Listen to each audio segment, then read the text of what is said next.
Hello, everyone, and welcome back to Investor Days Accelerator Portfolio Showcase. I'm Rizwan, and I'm a part of Techcelerator today. This is the second part of Techcelerator's Portfolio Showcase, which started yesterday with Advancing AI batch. We are focusing on presenting the best teams from two of our newest programs. So today, I invite you to discover another 15 great teams that went through our post-acceleration program called 1 Million Investment Readiness. It is our program dedicated to startups that develop scalable products and want to prepare the next investment round.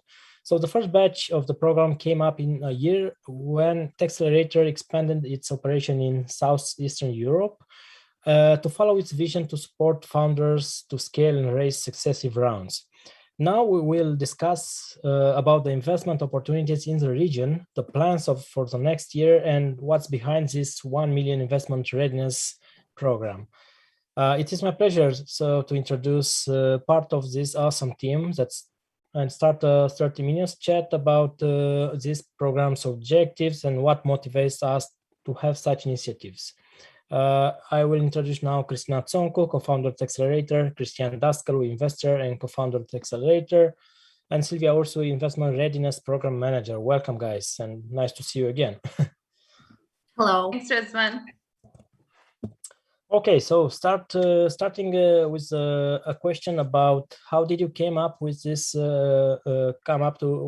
1 million investment readiness idea? I mean, it's a unique one in at least in our local market. Why did you feel the need for such a program in Southeastern Europe? So let me start because it's the program that I'm the most connected to right now. So I will start a bit with my background, and I promise it will make sense. So I'm working in consulting, and usually I'm working with innovative companies, be it SMEs or startups. And from some years now, we're trying to help them access funding, research grants, or EXC Accelerator, which is now also grant and investment. And what we've learned is that to scale up fast, you need, you need money, and you need it fast. And not only that you need money, you need smart money. So I took these learnings and also together with the awesome experience that Techcelerator already has in the region to develop programs that help founders and startups grow and scale, we come up with the idea of the program. And basically what you need when you're you're trying to raise a round is to have different understanding or multiple sides, because raising is a multiplayer game, right? So it's not only the startup, but it's also the investors, sometimes the angels, or all together, and also the legal team behind. So first you need to be prepared as a startup, have your data room in order, and all the guys here today that will be pitching were, pumped with a lot of information from our side on how to arrange all the documents, how to know all your financials and put together in the data room. And then during the program, we brought together VCs and investors so they would understand their side, what makes a deal maker or breaker. And third, also we brought founders that raised, and also together today in the program, we will have a founder that raised, because the process is like draining and sometimes, emotional. It can take a while. It's a lot of effort, of stamina. So it's important to have this support group around you, not only your team, but also others that went through the same process. And last but not least, you need to understand some, some legal terms. You need to know how to look at the term sheet. You need to understand how convertible work. And here we were lucky enough to have two great partners, Stratulata Albulescu, a law firm, and Cristina Vericu from Gapminder VC. She's a lawyer. And I would like to take the opportunity and thank them again, because they had an extensive workshop on the legal thing again. So basically, during the program, we tried to cover these 4 areas. So the startups and the companies would understand what they need to prepare and what they need to know to raise their next round. And why the region? Well, because it was a natural step for Techcelerator to look around and extend into the region, because in Romania we are already a key player, and Southeastern region has some particularities. There are some similar ecosystems, but also some different ones. The pace, the growing pace is not the same. And not to be arrogant, but we wanted to give the opportunity also to the startups in different countries that don't have access to this type of programs. Cool, very cool. This raises a follow-up question about all of you guys. You've seen lots of early stage startups, but after different programs and after 1 million investment readiness program, what weaknesses did you spot inside this organization, young organizations, that blocks their advance from pre-seed to seed and Series A rounds? If I may, Răzvan, thanks a lot. Yeah. Hi, everyone. Thanks for joining us. Yes, thanks for the question. Most of the time, startup gets a pre-seed round based on an estimated, and I emphasize this estimated potential of the product, okay, because they are very early stage, and the personality of the founder or of the founders and their team. I mean, the agility, the expertise, maybe determination, motivation, and engagement. Hopefully, they have some engagement. And for the next step, though, while trying to get to a seed round or further, the team needs to show up a little bit transformed. Actually, a minimum would be to have a clear go-to-market strategy and a stronger team. So number one, we would need to have some traction to see some clear validation on the market need, and not a false validation with users around us, as we would usually see, but with named prospects, with users, real users that are waiting for our product to buy, actually. And we want to see steps for growth, for further growth of the product and of the business, with a clear calendar of milestones per year and down, per quarter, per month, and even per week. And number two, we need a solid team, because at the beginning, now it is not enough to have only 2 founders part-time. We need full-time engagement. We need to see complementary expertise and some clear defined roles and responsibilities.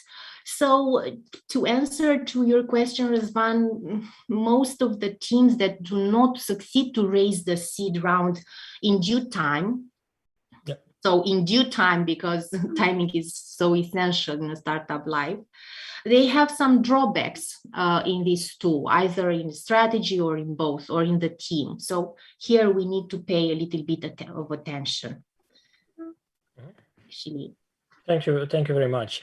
I'm curious, besides these requirements, what other expectation do investors have when they place a 1 million bet on a startup? I mean, it's pretty big money. So what other expectation do they have?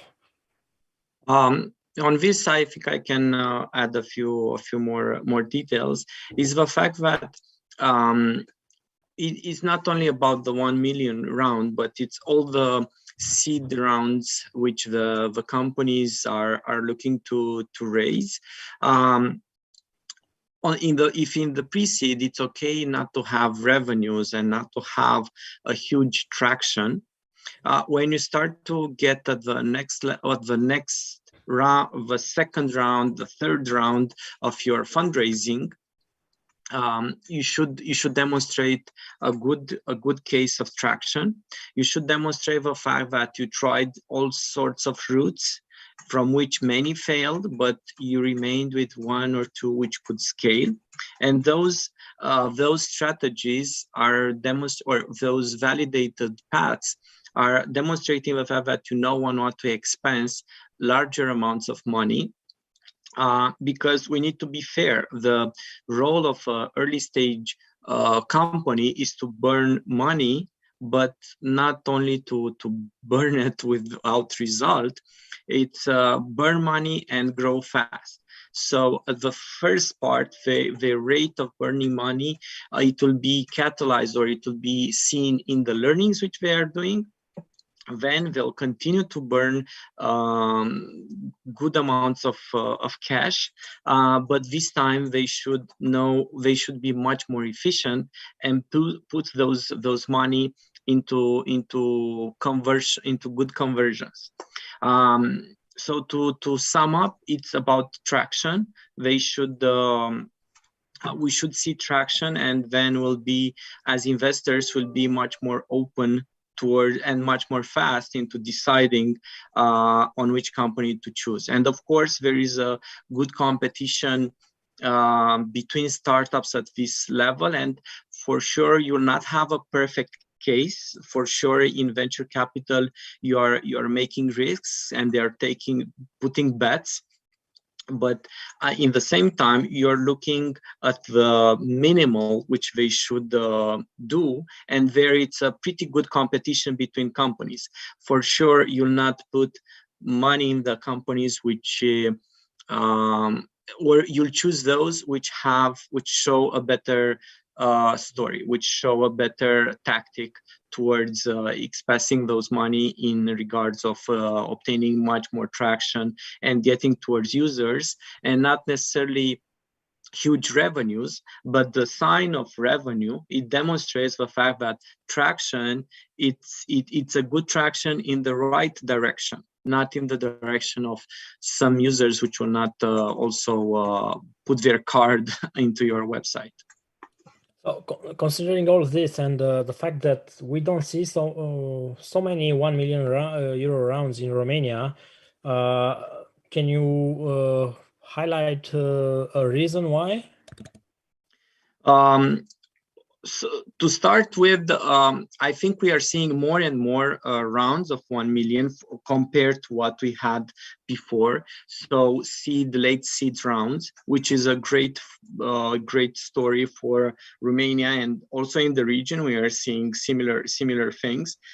For sure, if you have the cash availability, there is in this region, and it can take more rounds. So it's a good observation that I think in Romania and in the region we could do more rounds like this.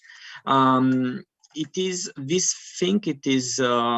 capped by how much experience we have in previous startups or doing previous rounds, or scaling fast different companies. So for sure, this is something which we need to accept, that it exists and it will continue to exist. That's why founders need to be aware of this and to look at how they could overcome this challenge, which we all have. It's not only for them. This is, let's say, a lighter touch on the question. A stronger part, it gets back a little bit to the fast pace of growth which a company could demonstrate. So it starts to be much more easy to raise a pre-seed, which you need to expense it as pragmatically and as focused as possible. And always when you take a round, you need to already think at the next round. actually the round calculation, and this is another reason why we decided about bringing this investment readiness program, is to understand that one, we don't need to talk only about unicorns. We need to talk also about how to reach a 50 million valuation, how to reach a 100 million valuation, because it's also that story that the most complicated thing is from 0 to 1, from 1 to 10. Maybe it's the same effort. And that's why by teaching founders how to reach a 100 million valuation, it's a big focus which you are having into this program. And additional to this, or before this, or what contributes to this, it's also to think that when they build a round, they need to think also immediately at the next round. So they need to be aware that when they close a pre-seed round, they need to be focused and determined to get some great results, which will make their fundraise of 1 million or their seed round or late seed round to do it faster than they raise the pre-seed. And by having this in mind, for sure, these rounds will come easier and faster to the high-performing teams. Another aspect, I would say, that it's connected to the problems which we are looking to solve. We need to find big problems and consistent problems at which to come bring solutions to them. Ideally, or in general, it's easy to find a solution to something, but that solution, but we think it's much more harder to validate a big enough problem.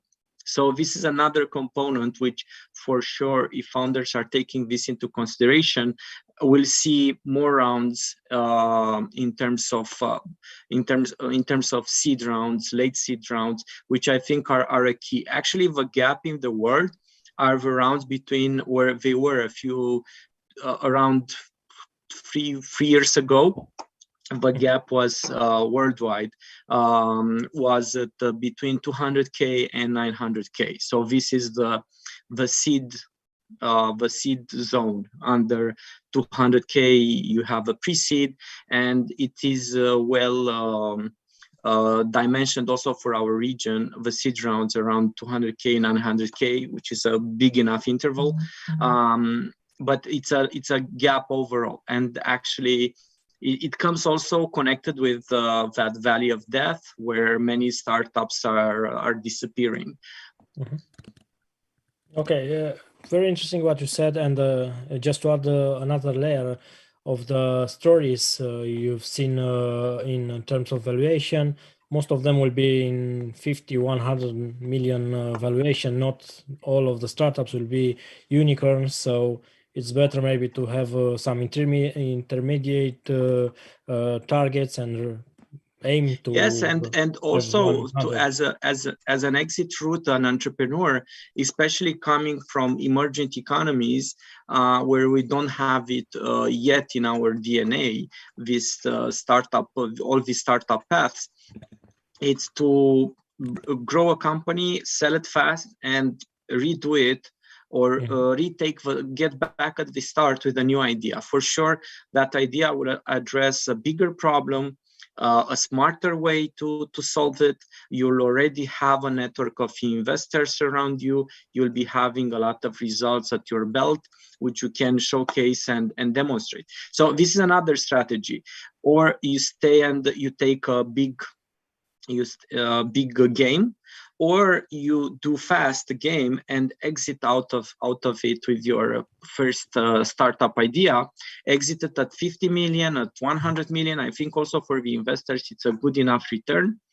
And just get back at the start. Yeah.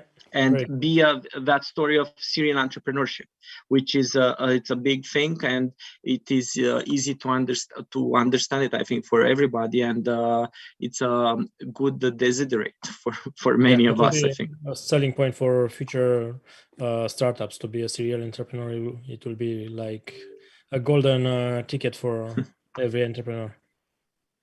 Yeah. Cool. Just to have two more questions, I guess, and to be more optimistic, I don't know, despite the weather outside, what would be the outlook for the next few years, considering your role in preparing startups to raise bigger rounds? I mean, your role and your programs like this. So I can start, and then maybe Christian will put some pressure on the numbers. So we discussed about different rounds, right? Several rounds, not 1 million one. So basically, what we want through the program and also through the other acceleration programs that we're doing within Techcelerator is to prepare the founders for first the pre-seed round and then for the next ones.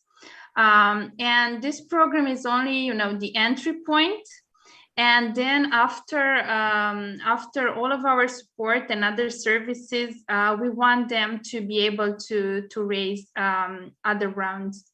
And it's also important to mention that, having VCs on board, and for this program, we also have 3 VC partners together with us. So Gapminder VC, Launch Hub, and Seedblink. For us, it's easy, to understand the landscape, to understand the movement and the trend in the next years, and so to match the product with the need, and to help them raise. And maybe Christian, you can put the pressure on those numbers. Yeah, it's the outlook. It's if in the product acceleration programs which we are having, we are talking about 1 to million euro valuation. Here at Investment Readiness, we see this also as kind of like a post-acceleration program, where already companies raised their pre-seed and they are going harder and stronger towards their bigger targets.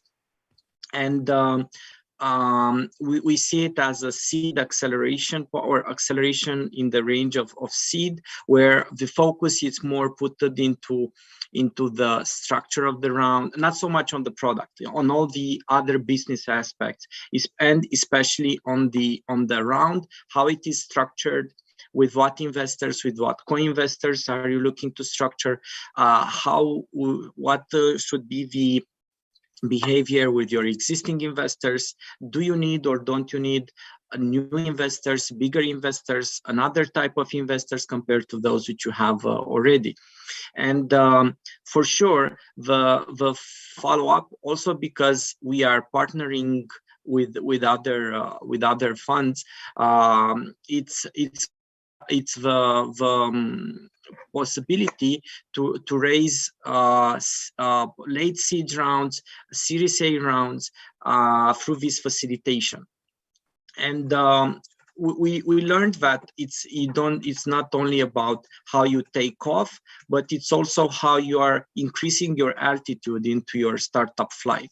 And we want to put as much possible wind under their wings, so they can go farther and farther.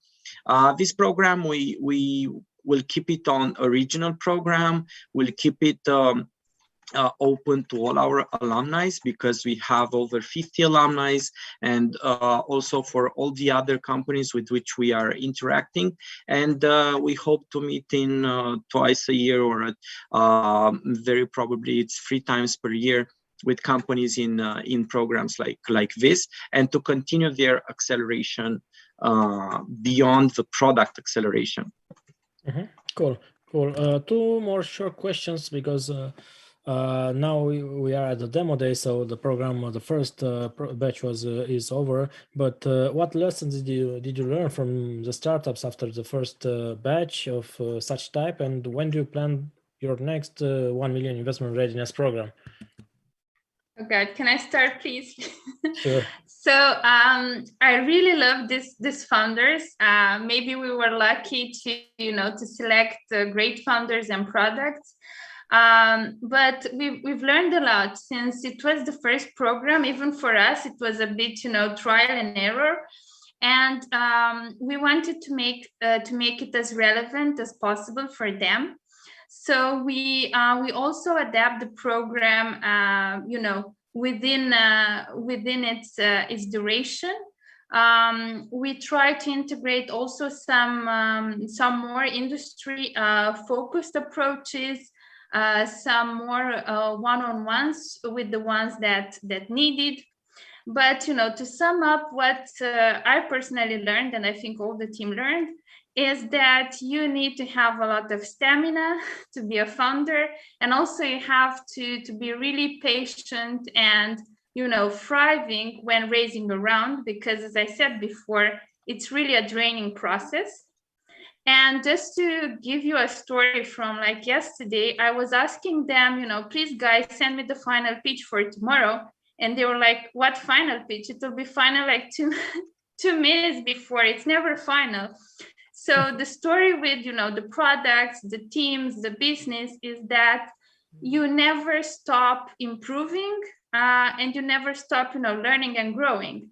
And when you reach the plateau, maybe it's time, to start a new business. And as Christian said, to become a serial entrepreneur. Cool. Thank you, Sylvia.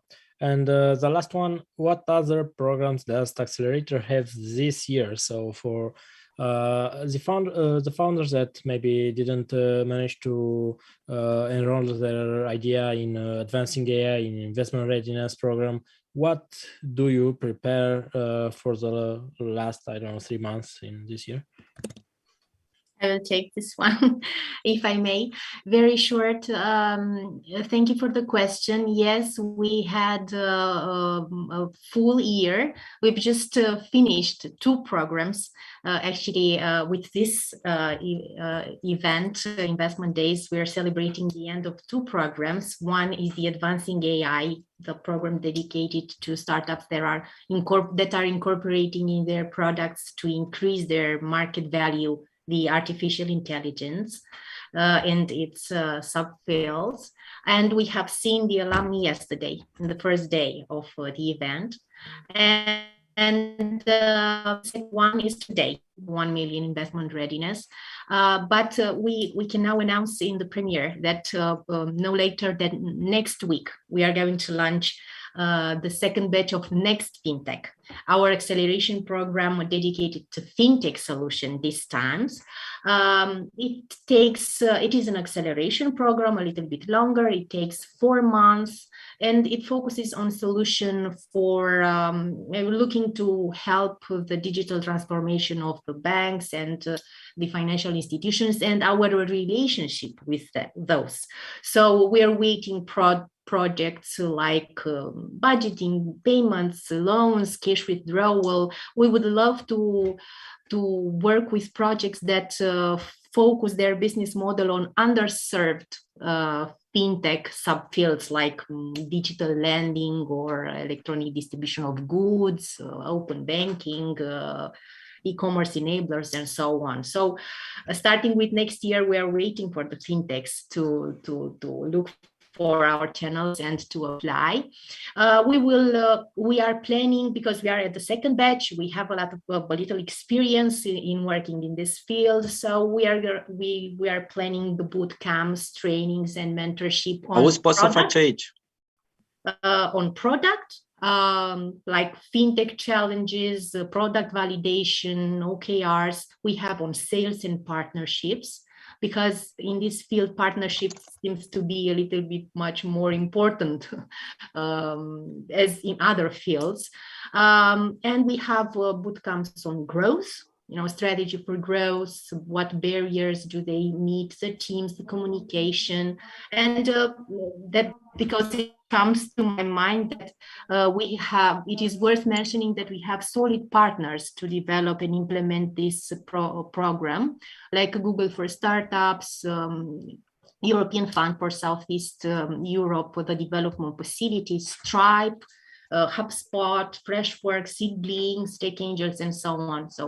And in November, no later than the end of the month, we are going to roll again for the 4th edition of Scale Match. This is our matchmaking event of 2 days. It is dedicated to Southeast Europe startups, and we match them with our group of partners, of venture capital partners from Europe. But this time we are going to focus only on fintech, because we want to bring more value to our program Next Fintech. So it's a lot to work to do until the end of the year. And we hope that you are going to follow us on our channels just to see. We will put there our activities and boot camps, and just to chat and to receive your feedback. Thanks a lot. Very cool program. Thanks, Christina. Thank you all. It's amazing what you've done so far, and next program seems to be quite interesting. It's clear that Techcelerator is a top-notch partner for startups in the region. So please check on all their channels, social media channels, and the website, and see what's next and how they can help you. Now let's understand better how are you supporting the Southeastern Europe startups, and let's see in a video, in a story.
Accelerate your business. It's change you so you can accelerate it.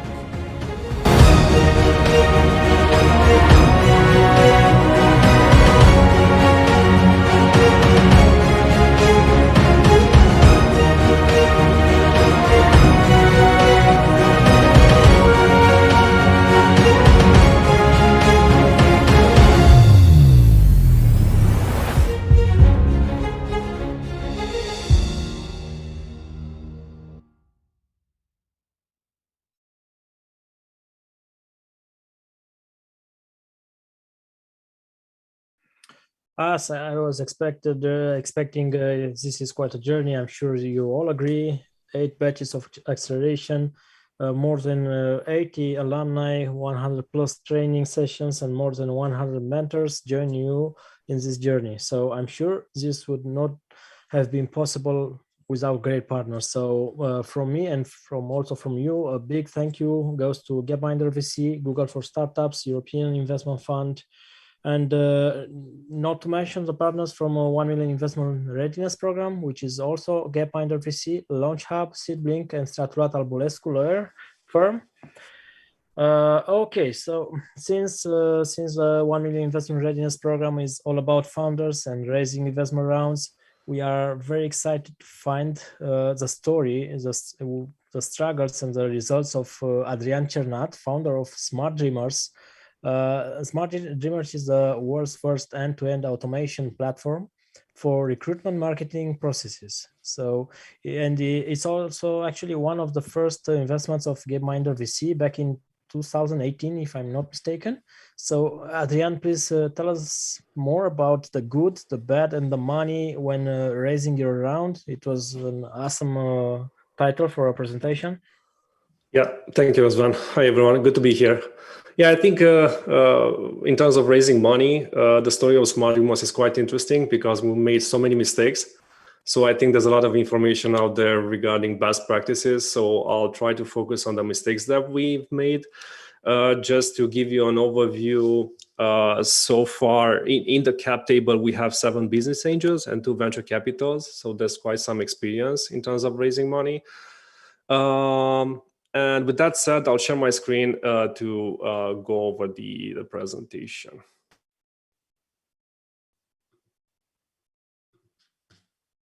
Okay, let me know if you can see the presentation. Perfect. So the story of Smartrimos starts in 2014. And right from the beginning, I would like to underline that pretty much we, in late 2018, beginning of 2019, we pivoted heavily towards a new business model. So pretty much we have the different businesses. That's why I grayed out the old business. And we have the new business. So as mentioned, the story started in 2014 when we raised our first business angel round of 100K. We were pretty much at 0 revenue at that point, but we already had the traction with the product. And then there was a bridge round from the business angels of 90K. So in total, we raised close to 200K from business angels. In 2016, after we gained some traction in new markets, more specifically in Hungary, in the Hungarian market and in Poland, we raised our first VC investment from 3TS Capital Partners of 700K. And of course, our strategy was we have the money, the market is ours. And it was not the case. After spending more money in marketing and all that, we realized that we are not on the right track with the business. And most likely we will need heavy capital infusion to succeed in the market, looking at the competition. So we realized we need to pivot towards a new business model because otherwise there's no room left to raise plus 5 million if you only have traction in small markets such as Romania, Hungary, and Poland. And in the end of 2018, we pivoted towards a software as a service business model, a platform built for enterprises with high scalability globally. That's when we also raised our second investment from venture capital, from Gapminder. And from that point forward, we focused on global customers, and we started gaining traction on the new business model with recurring revenue.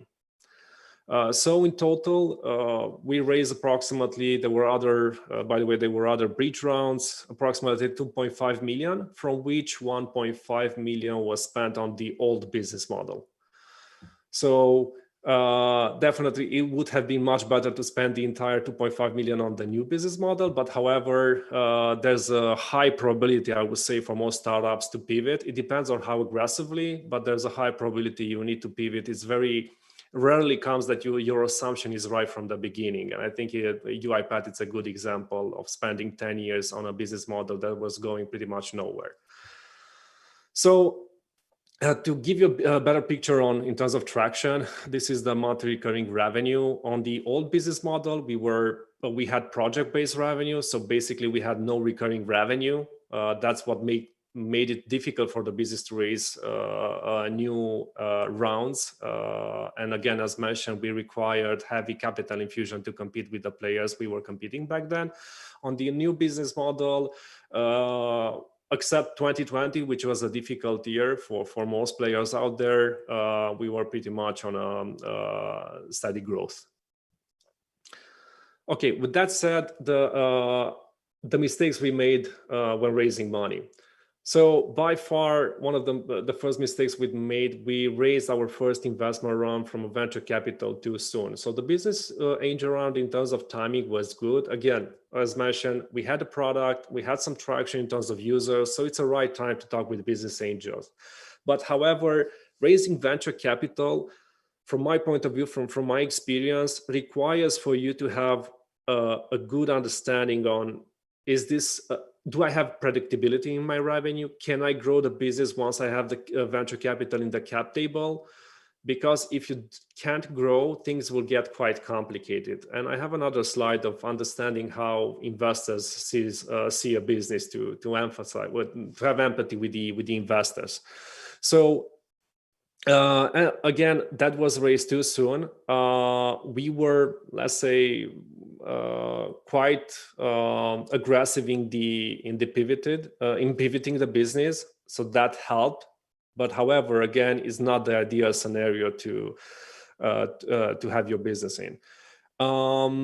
So that creates problems also in terms of cap table structure.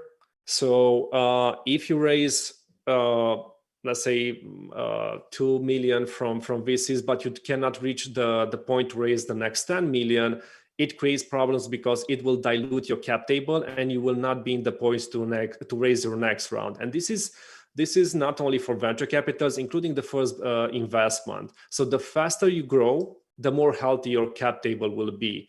And trust me, at the beginning, for me, the cap table was non-important. It was not on my top 10 priorities, but right now it's a big priority because it's something that we need to fix, again, given the history that we have in raising money. So you have to be very careful because as you are growing and looking at new investors, the cap table will be a more sensitive topic. So I would definitely recommend to pay attention in terms of when you are raising the money and also at the cap table. So I think it's better to have this overview of the Goldilocks zone. I really like this chart of what's the right timing in terms of raising money. It's pretty much it's crucial. You can have the best product in the market. You can have the best go-to-market strategy. If you don't have a solid strategy in raising money, there are high probabilities you will fail with the business. So if you raise too soon, again, as mentioned, in our case, the risk was, and it actually translated in a diluted cap table. Of course, you have the investors who are putting like, hey, we need to raise a new investment round that will bring success for you and for us. So anyway, it's not an ideal structure for sure. Raising too late, it means that there's a high risk you will run out of money, and that's the highest risk. So I will tend more of raising sooner rather than looking at, is this the right time to, if you have the opportunity to raise money, raise the round. It's better in most cases. And of course, you have to look at the competition. There are other players out there. There's a low probability that you are the only one with the idea in the market. So raising at the right time, definitely it's highly important. So it's very hard to say exactly which is the right time to raise a round. But you always have to be, let's say, more realistic and not rely only on your optimism that this is the right time. I can raise my next 1 million and for sure we will have traction. You need to back up with some numbers. You need to look at the pipeline, for example. And by the way, in our case, one of the most important KPIs we had, we need to hit 1 million ARR. All right, that was recently. We need to hit 1 million ARR. And we are most likely this month we will exceed 1 million ARR, and that makes you eligible for new investment rounds. So it's quite an attractive point to be with your startup. But then the next question is, okay, what's next in the pipeline? How will you reach your next 2 million, your 3 million, your 5 million? So if we don't have the sense that we can raise, let's say, okay, let's focus on a 4 or 5 million round, and I'm sure, or whatever, you cannot be sure, but I'm quite confident I can grow with 3 million ARR in the next year, then probably you are in the right timing to raise a new round. But if you're not confident that you can, again, raise grow fast enough, it's probably better to delay and have a more focus towards the sales engine than raising money.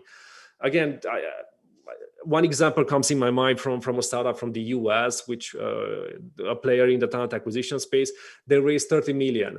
They were planning to raise 10 million, but they had the offer of 30 million, so they accepted the offer, and they were not able to grow fast enough to raise the next round. So they were obliged to sell the business. So it's not that they didn't have a good business. It's just that they raised a round which was, the valuation was very high. So other investors wouldn't join the business with the next round of, let's say, 100 million because they didn't have the right numbers to achieve a next investment. So that's pretty much the end of the business in most cases.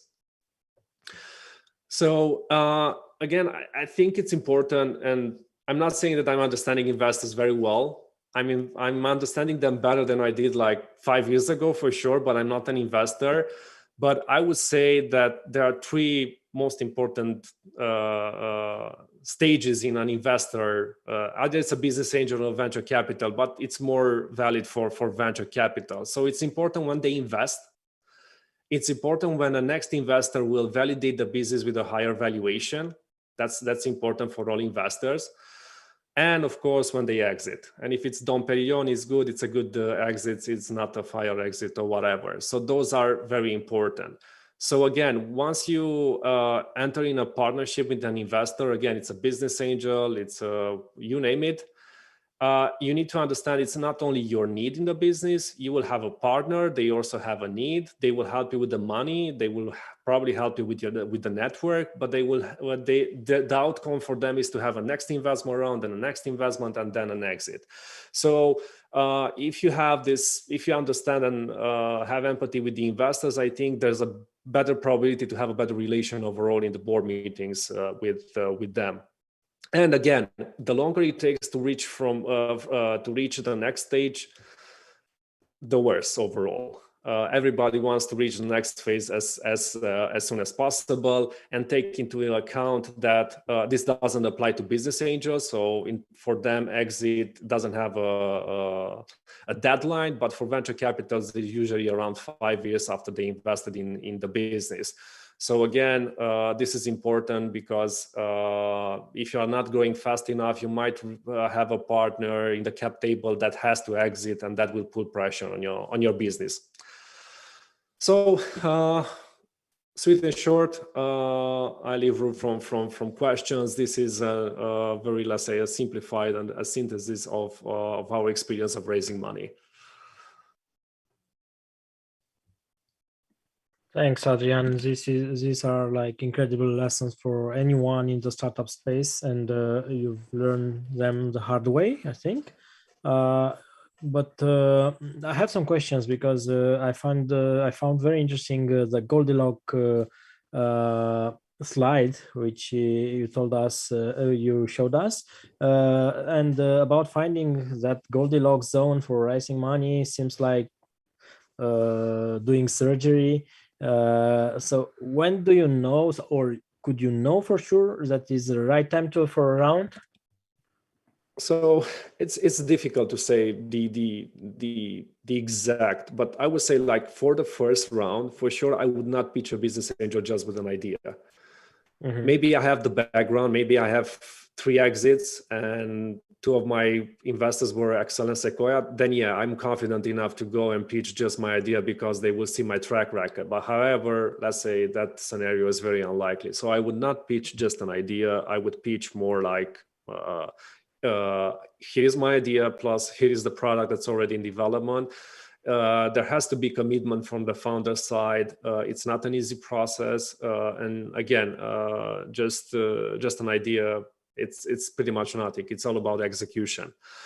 Once the business grows and you have traction and you are looking at bringing a venture capital, it's, let's say, it's more important to find the right time because, again, VCs have patterns, they have frameworks, they work with frameworks. So it's not like a business angels, they will just whatever, they have the credit card and that is their own money. With venture capital, it's not their own money, it's a difference, institution pretty much. So it gets more complicated and you have to be, again, very careful of, I'm raising money because I know I can grow the business. More money will mean growth. But by far, when you need money, you need to search for money. That's pretty much running out of money, I would say, is the highest risk for any business out there. Mm-hmm. Cool, thank you. Regarding traction, if it's not what you was expecting, how do you ease investors' minds and be sure they will continue to stand by you? I mean, you had the same problem, I guess. How did you ease investors' mind? Well, it's not easy. Like in our case, it's not only after the first investment round from 3TS. It was not only that we didn't have traction. I went to the board meeting and said, "Hey guys, you remember the business model you invested in and all the thesis? It's gone. It's going nowhere. We need to change it ASAP." So pretty much we will just keep the name. And that was a mistake, by the way. We should have changed the name, but we need to change the business. So let's say in our case, the relation with the investors was very, very good overall. So it was just a 1 hour meeting and that was about it. And again, at that stage, there's not that much to lose. So what's the alternative? Go on a business model structure that's not working, focusing on something that's not growing. So it has, I would say that a good investor will see as a positive the fact that the founding team will try to do everything possible, pivot and find the right solution to gain traction. Cool, thanks. And one important aspect you have I have noticed in your presentation, it's about hitting the wall and learning the hard way some lessons. What advice would you offer to the new hustlers in this entrepreneurship world to avoid hitting a wall, and I don't know who to talk to? Well, so this goes back to the strategy of raising money. It's highly important to bring in the business people that not to look only on the money, also the person that's behind the money. That's critical. So I remember in 2015, 2015, I had to call the business angels. Hey, we don't have any money left for salaries. That's the situation. There's an overdue payment for a big customer. We need your help. So you might have the business angels that will say, all right, that's not my problem. I gave you the money. You had the plan. Good luck. Or you can have the business angels. Okay, let's find the solution as soon as possible. So in our case, when we had critical, let's say roadblocks, we had help from the investors. And not only from a cash perspective, but also looking at the strategy-wise. But mostly, again, it's important to understand investors are not running your business; they don't have the needed time. So it was most a consultancy role. It was most down to us to just find the ideas that can shift the business on the right tracks. And I think it's very unlikely once you have raised money, 100K, 1 million, 10 million, and so forth, just to have growth. Those are exceptions. I think it's more up and down. And it can be a big down and then an up. And so it's highly important to have the investor that understand that timing. Otherwise, you can take decisions too fast, even though you are on the right traction. But it's just a matter that you are, okay, going down and then you will go up. So anyway, there are so many variables, it's hard to just pinpoint this is the right solution. Mm-hmm. But in our case, that was the experience, bringing on board in the business people that are pretty much, let's say, have stronger experience than us, and then can validate our ideas, and not just, okay, we don't have that a strong experience, but let's move forward. So it was helpful to validate our ideas with the investors. Mm-hmm. So just to highlight a piece of advice, it would be to choose wisely your investors. And maybe before choosing investors, to ask founders like you about how was their experience with different business angels, different VCs, right? Yeah, so I would add, I remember when we closed our first investment round, we said no to 1 or 2 business angels. I remember clearly one, but I don't know if the second was in the first round. Because we just saw that it's not a good fit. And again, the money were on the table, but it was the kind of person like, hey, I think you need to change that and that and that, and I need to get involved. And okay, thank you. That's not what we're looking for. So we said no. But we were, I would say, we were also lucky. to be transparent in having the right investors at the table, because in the end there are not that many to choose from if you are starting from Romania. So it's a different story if you're in the US, but if you raise money from here, there are not that many options. But anyway, the market cleans itself, so you might end up with having someone that can really help your business. Yeah, cool. Thanks, Adrian, for sharing your story. It was amazing, and I'm sure that a lot of other founders could extract some insights from you, from your story and Smart Dreamer story. So thanks for joining us and for sharing these ideas. Okay, now I think that we are heading to the most exciting part of our session, because we are right in front of the pitching session. We have like 30 teams from Southeastern Europe that went through our investment readiness program and now are ready to present their products and their ideas. Each founder will have 3 minutes to pitch and 4 minutes for Q&A from investors. We are on a tight schedule, so please let's try our best to keep up with the agenda. Now allow me to introduce you to our guests who will challenge the founders, the pitchers, with some tough questions, I guess. So we have Aaaand from 500 Startups, Alexandru Ruf from Gapminder VC, Cosmin Kishore also from Gapminder VC, Rick Howe from Speed Invest, Raya Yunakova from Launch Hub, and Peter Parag from Octagon VC, and last but not least, Laurențiu Genciu from Seedblink. Welcome, guys, and thanks for joining us. Thanks for having us, Razvan. Okay, let's jump straight to the pitching session, and we'll start with Andrea from 3 Minutes Job. He will break the ice, and they develop a platform where companies can post their vacancies worldwide. Jobs are listed by proximity or could be found by niche. So Andrea, welcome, and you have the mic. Hello, everybody. Just tell me when I can start. Feel free to start, yeah.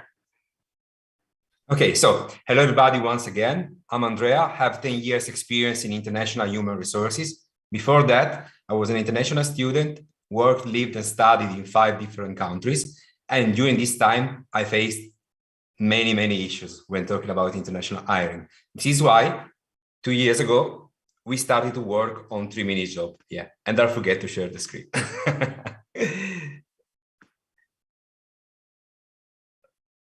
Okay, so now you can see my screen, right?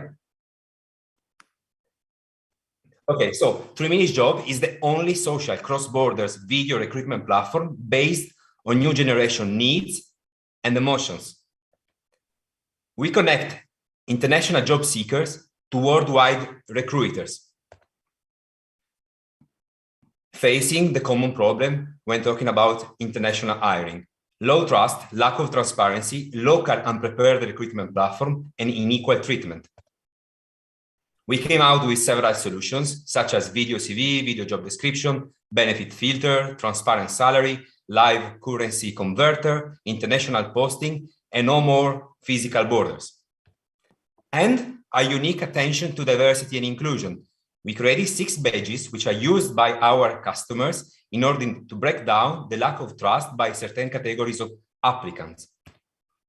Here you can see how our products look like. It is offering a very fresh user experience in order to attract young people. Our target market is B2B. We're willing to help recruitment agencies and companies interested in employing internationally our target persona, which is age 20 to 25. The TAM of this business is huge. We're talking about 28 billions in 2020, and it is still growing. For 5 months, we are already working in India. We reached India because it is one of the most interesting market.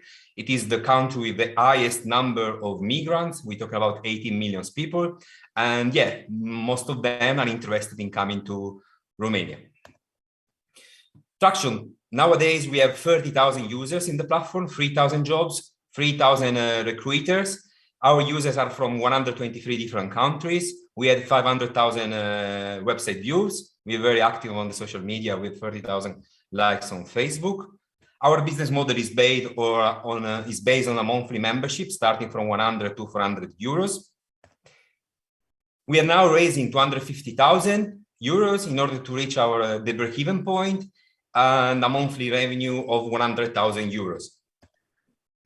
Our team is international. Gabri and I are the two founders. Gabri is the one who realized the platform in-house, and me, I'm the one with 10 years experience in human resources and the most profitable staffing agency in Romania in 2019-2020.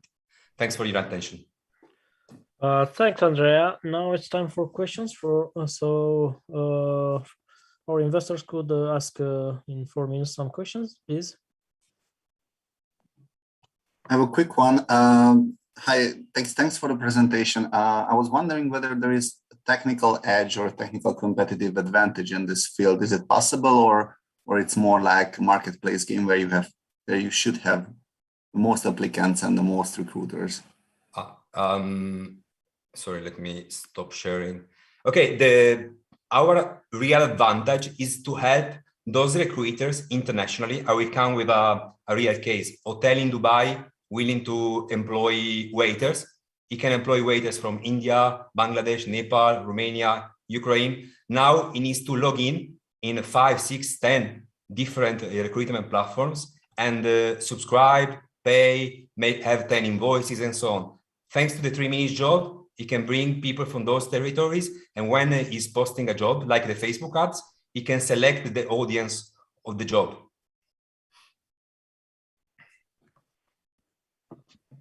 And right, guys. I'm sorry, Peter. Just one thing. This is the B2B advantage. When we're talking about B2C, I can bring you my personal example. I was born in Trieste in Italy, which is the border with Slovenia. And for at least until 5 years ago, I didn't even know that I could go to work to Ljubljana or Zagreb, and it was just 1 hour driving. So the things of breaking down the physical borders, I think it was a very big need when we're talking about the European mobility. Sorry for interrupting. What's your main differentiator? Because in a sense, there are many platforms that are providing services similar, at least. I wouldn't say the same. If you think at the main competitor worldwide, it could be Indeed. When you're entering Indeed and you're looking for a job internationally, there is this kind of Indeed International. You select the country where you want to go to. Instead, 3 minutes job, through our filters, our users can find out the best offer depending on their needs. So the best offer could be Cyprus, could be in France, in Greece, wherever. So they don't, if you think about Generation Z, they don't know what they're going to do. They just know that they're going to change the world. So through our platform, that job, which is changing the world, could be found by applying some filters, like booking, like Autovit in Romania. So same concept. Okay, cool. If I don't know if anyone have another question. If not, thanks, Andrea. It was a great pitch. Thank you for joining us. Thank you, guys. Okay, now we will go to Ivan to present Equinox Xr, a platform that enables you to reach a younger audience with expect games and entertainment through augmented reality. I'm very curious to see that. So welcome, Ivan. Thank you. Can you hear me? Can you see me? Yeah, all good. Excellent. Thank you. So I'm presenting Equinox Vision. This is the name of our company, which combines gaming and marketing with augmented reality. And what's this all about? Why do we do it? No, I don't know if you know, but 30 billion hours have been spent in Roblox last year. So if you have kids or nephews, you know about Roblox. They are creating games with each other. 30 billion kilometers have been spent walking in Pokemon Go since it started. So who does that? You know, who does all that? Who behaves like this? The new generation behave like that.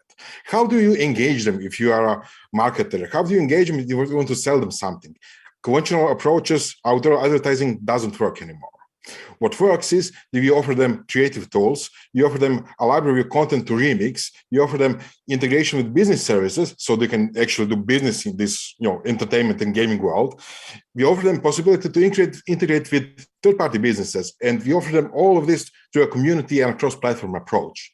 When you combine all that, you get what we call augmented reality metaverse, and this is a software as a service product.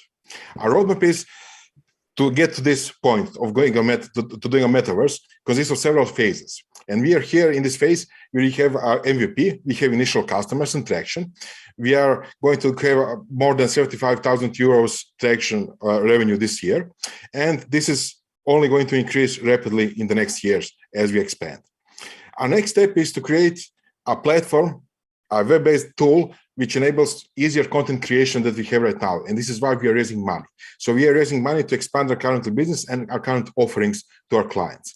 If you know Canva, Canva is a tool which enables people to create graphical designs and advertising without being designers themselves. This is what we are doing. We are going to be Canva for augmented reality. Why? Current augmented reality tools are basically frameworks for developers. You need to know programming to create experiences. We want to do it graphically. Current tools are not oriented toward businesses. They're not offering low-code approach. They're not offering drag-and-drop approach to creating experiences and selling points in augmented reality. This is our unique selling point. We enable people to get faster time to market if they use our platform. The market, augmented reality market in general, is expected to grow rapidly, 50% year over year, depending on the study. This one does it. And our targets are marketing agencies, brands, and experience creators. Only marketing agencies that are $250,000 in Europe and more than that in the United States. We are raising $350K to expand our business, to create better user interfaces so we can offer our clients better tools, and to expand internationally. Our business opportunity is great because we are recognizing that AR, augmented reality, is not going to happen without the entertainment aspect. And there are ample cases of exit in this kind of a market which we can present to our investors. There are 4 founders here, ranging from enterprise software product development to tourist agencies, big data, gaming developers, 20-year experience each, and we all have previous entrepreneurial experience. Thank you very much, and I'd be glad to answer any questions you have and any contacts you wish to make. Thank you. Thanks, Ivan. Okay, questions. I have 2 questions. I think we've chatted already, Ivan. But I just want to, if you can remind me the sales channel and monetization model, if you can detail a bit. Sure. So our sales channel is currently approaching marketing agencies, tourist board, tourist agencies and such, and offering them content creation tools and the platform to publish content that they create.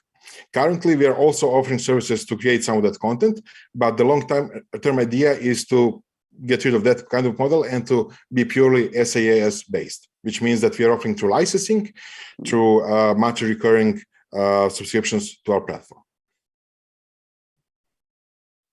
Okay.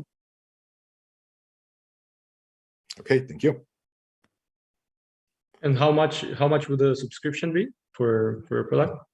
Depending on a plan, ranging from 75 euros monthly to 150 euros monthly. Plus premium content, plus marketplace, plus other ways to monetize this kind of a platform. Hi, Ivan. One question on the competition side. How do you see the competition? Like, do you see unities of the world developing some of these tools for agency use case as well? Or are there any startups building low-code tools for these?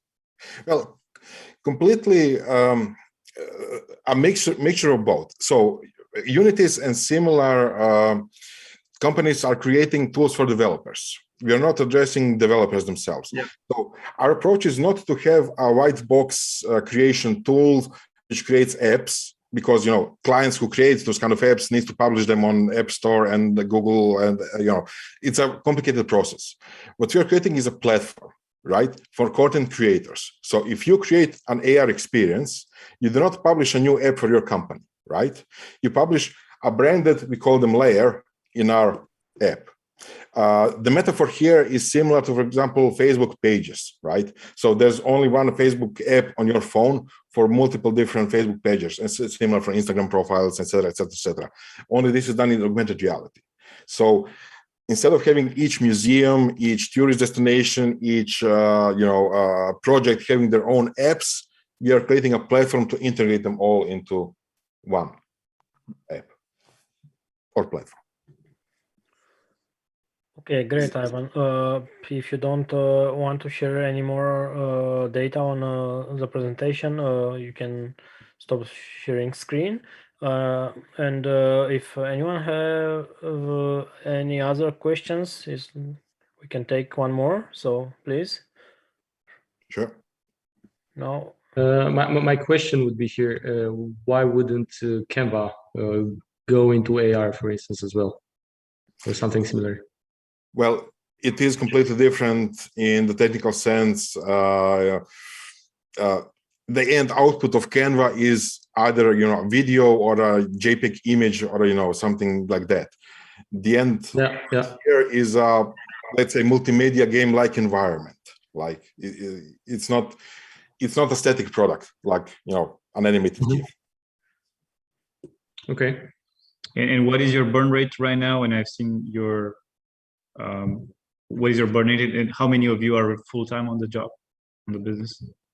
There are 2 of us full-time, and our burn rate is enough to sustain us for the next 5 to 6 months.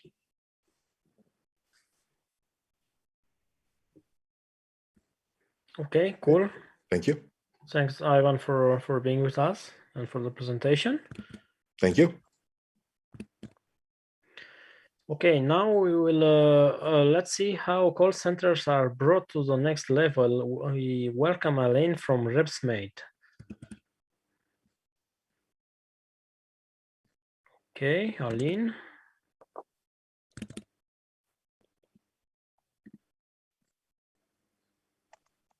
Very much.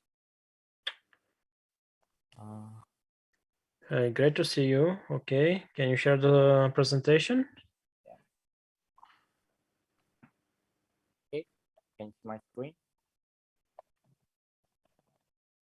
Can you turn up maybe the volume? I think that your the mic is too. We can't hear you very well, or just speak louder. Now it's better. Yeah. Now it's better. Yeah. Thank you very much. Hello, everyone. My name is Alin Roșca. I'm the founder and CEO of RepsMate. RepsMate is a Romanian AI and data analytics startup that helps organizations to understand customers' needs and behavior in order to transform their agents into top performers. Probably everyone had previous experience with call center departments such as telesales, customer support, or customer service. What you don't know is that the people that manage these departments are using procedures developed back in 1980s. And this translates into low performers, high agent turnover rate, and huge operational costs.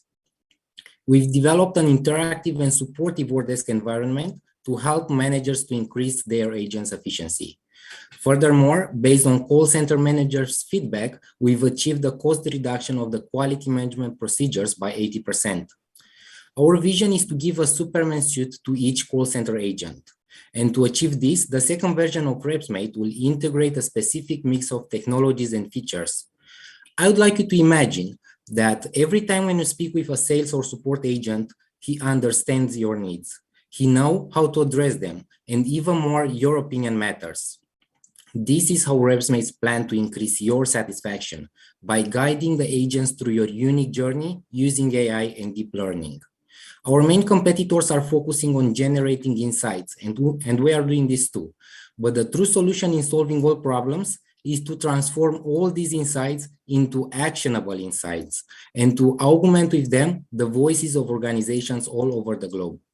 We are addressing our application to enterprise organizations that have sales, customer support, or customer service departments. Our business model is based on 3 types of subscriptions that are calculated based on the organization's department size. We already have 2 paying customers, and we are in the process of scaling throughout their organizations. We also have 4 more organizations that we are in the process of starting paid POCs. RepsMate team and board of advisors have the necessary skills and expertise to fulfill our mission to empower all voices that you are speaking with when you need an answer or when you buy something over the phone. We had previously raised 100K, and we are not only backed by awesome investors, we are also backed by organizations and their managers. We also received several recognition, one of them being during Romanian Contact Center Awards 2021.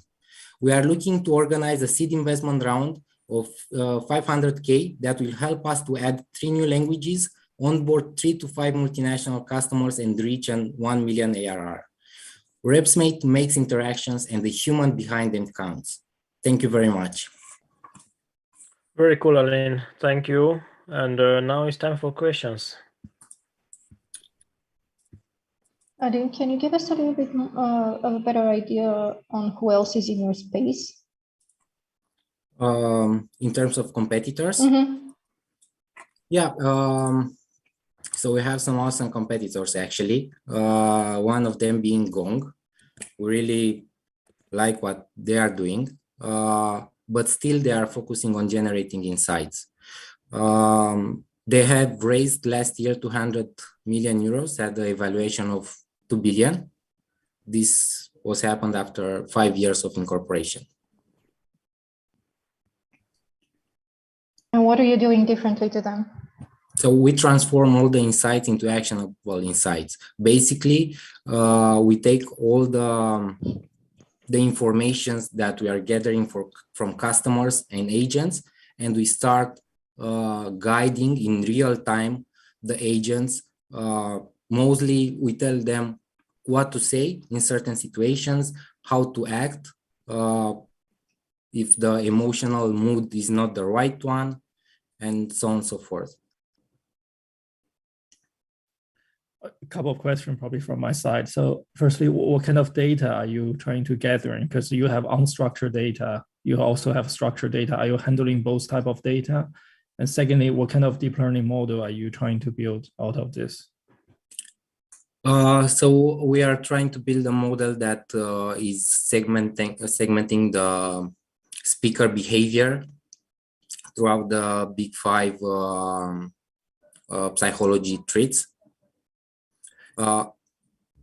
This is one of them, and the second one is the empathy suggestion model. Yeah. So then my question is, because both are handling quite different type of data, and normally in deep learning, I don't know what kind of deep learning model you're using, either CNN or RNN-based type of technology. But normally when you combine those data to give real-time suggestions, there are quite a lot of challenge. So I just want to figure out like what exactly you USP on generating those real-time insights, through the deep learning way. So I would say that because we are working with call center, we're going to have all the data that we will need to train the models. And in terms of the specific model that we're going to train, I think my colleague could answer that question to you, because I am technical, but not that technical. I'm handling the business side of RepsMate. No problem. Yeah, thanks. Okay, cool, Aline. I have a question for Aline. Who exactly are you guys replacing? And from the 2 customers that you signed, I mean, any idea about how long it would take you guys to implement, to close the deal and implement your solution? And one question to add to that: what type of customers are those? Local customers, and what industry?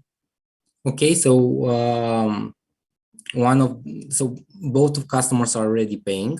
One of them is a multilingual call center that is focusing mainly on telesales. The second one is a call center that is using only Romanian language, but it has a lot of customers from different industries. I could say you that now we are covering the telecom industry and also the insurance one, but probably in the following months we're going to cover also the healthcare one. And I think Laurent, you had asked who you replaced. when?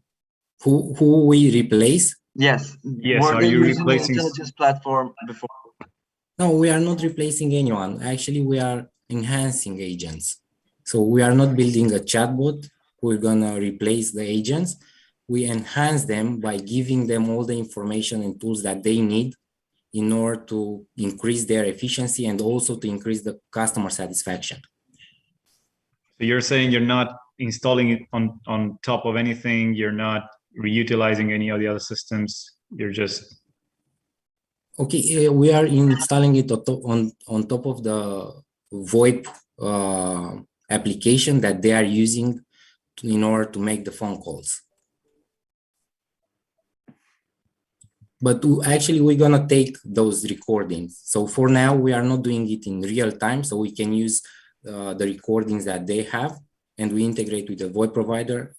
But in the future, we need the integration in order to act in real time. all right. Got it. Thank you. I'll have more questions, but I don't want to take all the time. So thank you. Thank you. Okay, anyone else? Or we could thank Aaaand for being with us. Okay, thank you very much too. Okay, thanks, Aaaand. Now let's go to Momsi and hear Yonut's story. Hi, everyone. Can you hear me? Yeah. Okay, and the pitch is on. Yes, it is. Okay. Okay, so hi, everyone. I am Ionut. I'm a founder of Momsi, a social app and marketplace just for moms. And I started this journey after becoming a stay-at-home dad, which helped me understand better the problems that moms face. 80% of moms report feeling isolated, lack of practical support, and spending 90% of their time finding solutions and putting out fires. All this more than doubles the anxiety and depression rates after becoming a mom. Momsi is a social app that facilitates real-life interactions and micro-communities, what we call villages, through our proximity matchmaking algorithm. Moms will be able to get help in real-life situations, organize meetups and playdates, buy and sell products, and access vetted experts like babysitting, therapists, sleep consultants, etc. Our mission is to facilitate the care that moms need and save them precious time, energy, and money. We launched a beta product with limited feature, and we reached 1,600 users with no paid ads, with metrics that made us move forward to an improved version. There is a growing demand for community care and tailor-made solutions based on proximity due to the current global context. Also, growing investment in early childhood startups has tripled just last year, reaching $500 million in US alone, and reflects the market opportunity in a category ripe for innovation. Our core users are urban millennial moms with babies 0 to 4 years old. In 2019, families across the globe spent an estimated $250 billion on early childhood, a figure that is projected to double in 5 years. Here are some of our competitors, and what's unique about Momsi is our product focus on real-life interactions, getting moms out of isolation and away from their screens, unlike most of our competitors who are focused on online interactions. Potential revenue channels are subscription, free from the experts listed in the app, and mid to long-term ads and paid posts. Our go-to-market is based on a mix between referrals, cross-marketing, partnerships, bloggers, and ads, and engagement is based on the matchmaking algorithm and expert and user-generated content. We spent the last 12 months doing heavy research, product design, and app development of our next version. We are about to launch in 1 month with an initial focus on Romania and soon after on Poland.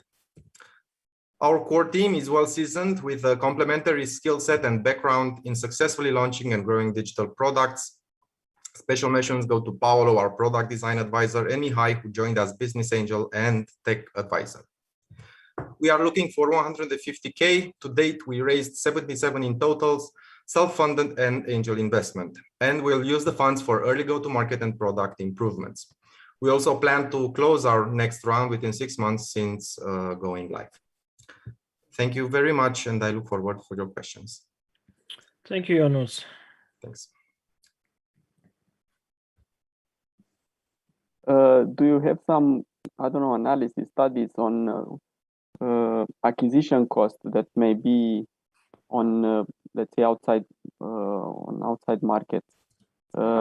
Being a consumer app, probably you need to take care if the €5 is enough or not. Yes, we do have. We did one of the source we used for market analysis in terms of user acquisition potential and so on is Statista, and then there we have an average cost of acquisition per user for Europe, and then we also had we also did some. Tests on our own, even before launching the app, like a smoke test using just a landing page, and did some Facebook ads, and saw how many of them convert, like clicked on the download app button, even though there was nothing there. And so the average user acquisition cost per install, so that's not per converted from regular user to paying user, because we haven't reached that stage yet, for us was 0.53 euro cents per install. A quick question. I really like the basic idea. One of the slides you mentioned that probably 25% of your customers stayed with you after 5 weeks. Have you measured what was the main reason of churn? So why are they churning? Yes, much of the beta was done. The beta was done in the lockdown just before. We launched the beta just before the lockdown in Romania. So we didn't had enough time to get into their hearts, let's say, or we haven't reached that point in which they could say, okay, I'm using this and I see the added value. And one of the other reasons is that we haven't reached enough users to generate network effects. And for our type of product, which is a proximity-based matchmaking, it's super important to reach that stage in which per square kilometer, let's say, there are X number of moms in the app. So they can create those micro communities from 10 to 30 moms. Right now, you're more like having hubs in cities. Yeah, we're clusterizing, if I can say it like that. We call it villages in the app, but it's more like clusters of 10 to 30 moms that can better help and have better meaningful interactions with a focus in real life. Thanks. So maybe actually the growth would come not from trying to push to subscriptions, but maybe to create community with interactions and like a social environment. Of course, that's our main focus. That's our main goal, early to mid stage. Those are potential revenue channels, things that needed to be channels that needs validation. And our focus, just to be clear about this, it's not on generating revenue early stage, because it's a social app, it's a B2C social app. And our main focus is generating network effects and growing the communities, the micro communities, and enhancing interactions within those micro communities. Jonas, why Facebook groups for moms would not replace your application? I mean, why would they move from Facebook, which is something they use and is familiar, and they move to your app? That's one. Second, I think we men here, we should invite some ladies to ask questions, I guess. Okay, so Facebook's main business model is ads, and their main goal is to keep mothers screening, focusing on online interactions. When we've seen this, we have researched and seen it multiple times. When a mother asks for help in a Facebook group, which has, let's say, over 2,000 or 3,000 moms, it is the chances of her getting that help, and by help, I mean, I need someone to come and bring me something, or I need someone to stay with my younger baby, and so on. So when I say help, I mean by help, I mean like a need in a real life situation. Posting a help like that, a help request like that in a group of a few thousand moms spread across the whole city or even Romania, the chances of getting her need met within that group is very slim. You are more it is more likely to get help from moms that are within your reach, like 2 or 3 blocks away, 500 meters, a kilometer away, than from a group that has I don't know how many thousand users, but are spread across the city or even the country. This is one aspect. The other ones are more and more the growing discontent about Facebook or big social media players, like privacy issues, hate speech, echo chambers, bad moderating on behalf of group admins, and so on and so forth.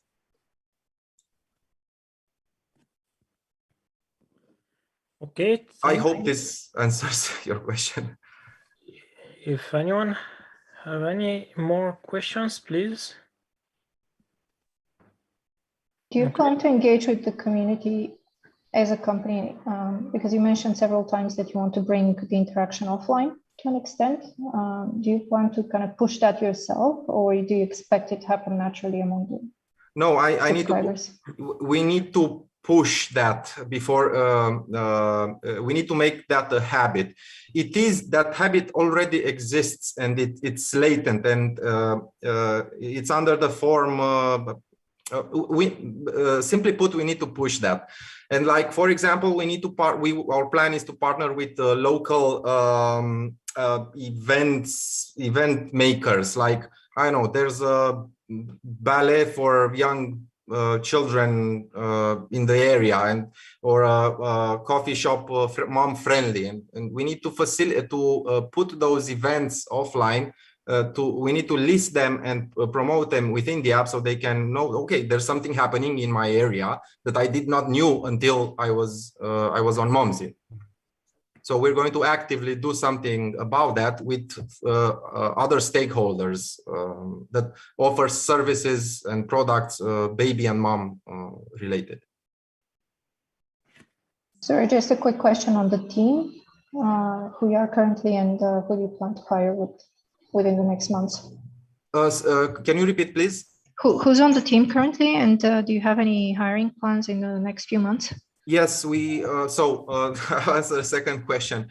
We are having advanced talks with a high-profile CPO to onboard as part of our core team. Irina is our CMO, Ovidiu is our CTO, and Andrea is our UX designer. Paolo, whom we've met 2 years ago, helped us mentoring on the product and the value proposition from a product design and UX point of view. And he's based in California, and he's currently at Dropbox and a mentor at SeedCamp also. And Mihai, who's our tech advisor and our business angel. I would. Awesome. Yeah, thanks. My only advice would be maybe to look for someone who's a community-focused person, just to help you with this kickstarting everything. Yeah. Of course. About that, we already have advanced talks with stakeholders within this area, like bloggers, potential brand ambassadors. And of course, that's a model that we will need to replicate in other regions or markets in which we will enter. But at least on the local market, we have what we need to kickstart this in terms of community, high-profile people that have large communities of moms, whether it's a blog or something else. Okay. Thanks, Raya, for all the questions. Thanks, you guys, for all the questions before, and also for the presentation and answers. Thank you very much. We will move on to an edtech business, an edtech startup, and I will invite Raluca from EasyBug to present the deck. Hi, I cannot start my video. The host has enabled me. Okay, thank you. Hi, guys. Boom, boom, boom. All visible, all good? Yep. Yeah, okay. Let's start. Hi, my name is Raluca, and I'm standing in front of you today with EasyBack because I strongly believe that learning can be fun. We started implementing this concept with one of the most feared exams in a pupil's life, the baccalaureate exam. If we take a look at recent promotability rates, we can notice in 2011 a sharp drop when we introduced video surveillance cameras in the exam rooms and had to face the harsh reality. Pupils were not indeed studying, only artificially attenuated by lowering our grading standards. The three major problems I have identified while speaking to the pupils are the fact that they lose a lot of time commuting to private tutors, they pay a lot for them, but mostly they lack the intrinsic motivation to start studying. I have been a teacher for more than 10 years. I have my own private classroom where I teach architecture with a 100% promotability rate worldwide in top universities. And together with my team, I have devised a solution to fit all three major problems: a mobile, gamified, accessible, and affordable app, EasyBack, complete with a complex set of gamification mechanisms from the Octalysis framework. Regarding our national competition, private tutors usually have the advantage of personal contact, but they are expensive. Other apps only provide essential information, and other sites do have a structured information, but they lack interactivity. Regarding our international competition, we plan to be the only edtech player who has video lessons, quiz-type games, psychometric testing, and at the same time, a peer-to-peer learning community. We managed to launch on Android and iOS as well in mid-2018, having more than 66,000 downloads and around 9,000 monthly active users, became Samsung ambassadors in education, managed to raise investment at the beginning of this year on SeedLink, and are now focusing with the investment to reach product market fit in Romania and to obtain other services as well for our target audience, like vocational counseling, and at the same time helping pupils to apply to college as well. And we are planning to expand to at least one other European country in the next year. Regarding our business model, we have two types of purchases inside of the app. One is for in-app purchases or superpowers, how we call them, for the game itself. And the other one is for the content, more precisely for the video packaging, because we also provide video lessons that we shoot and post-edit in our own company. We have started to have a positive impact on almost 250,000 pupils nationwide, but we plan to expand to the European level as well. We are searching for 500,000 euros at a valuation of 3.5 million euros, which we are going to dedicate towards the expansion at a European level.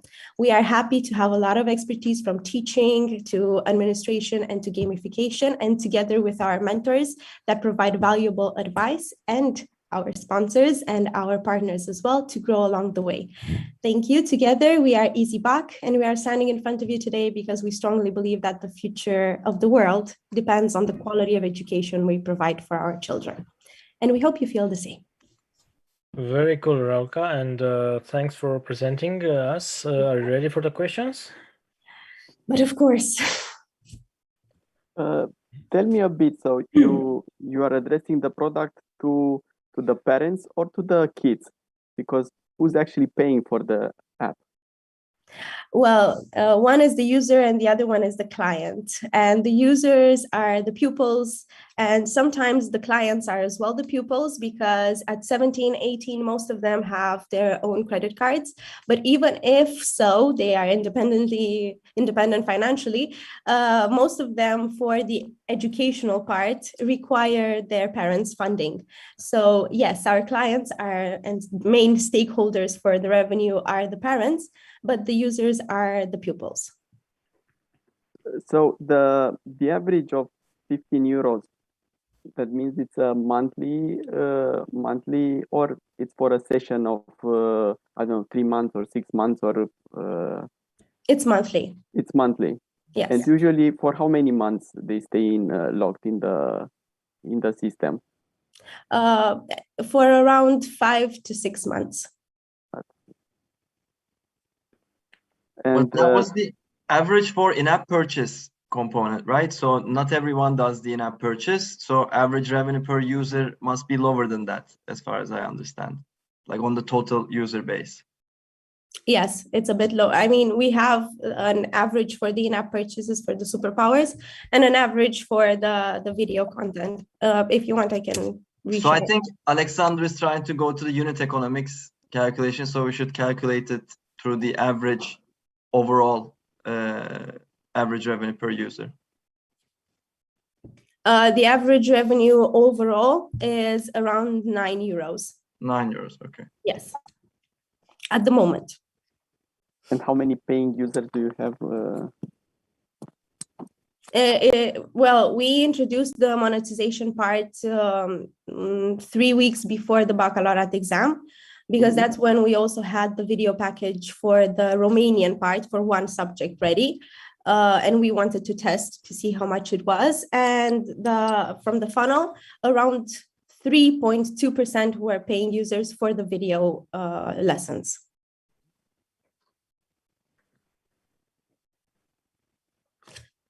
To ask the final question in this bucket, what's the acquisition cost? The acquisition cost, well, we have managed to reduce it consistently this year, and it's around €0.07 per person. Awesome. Can I ask who's creating the content and subsequently who will be developing the content for other countries? The content is developed by teachers. We have one teacher per subject.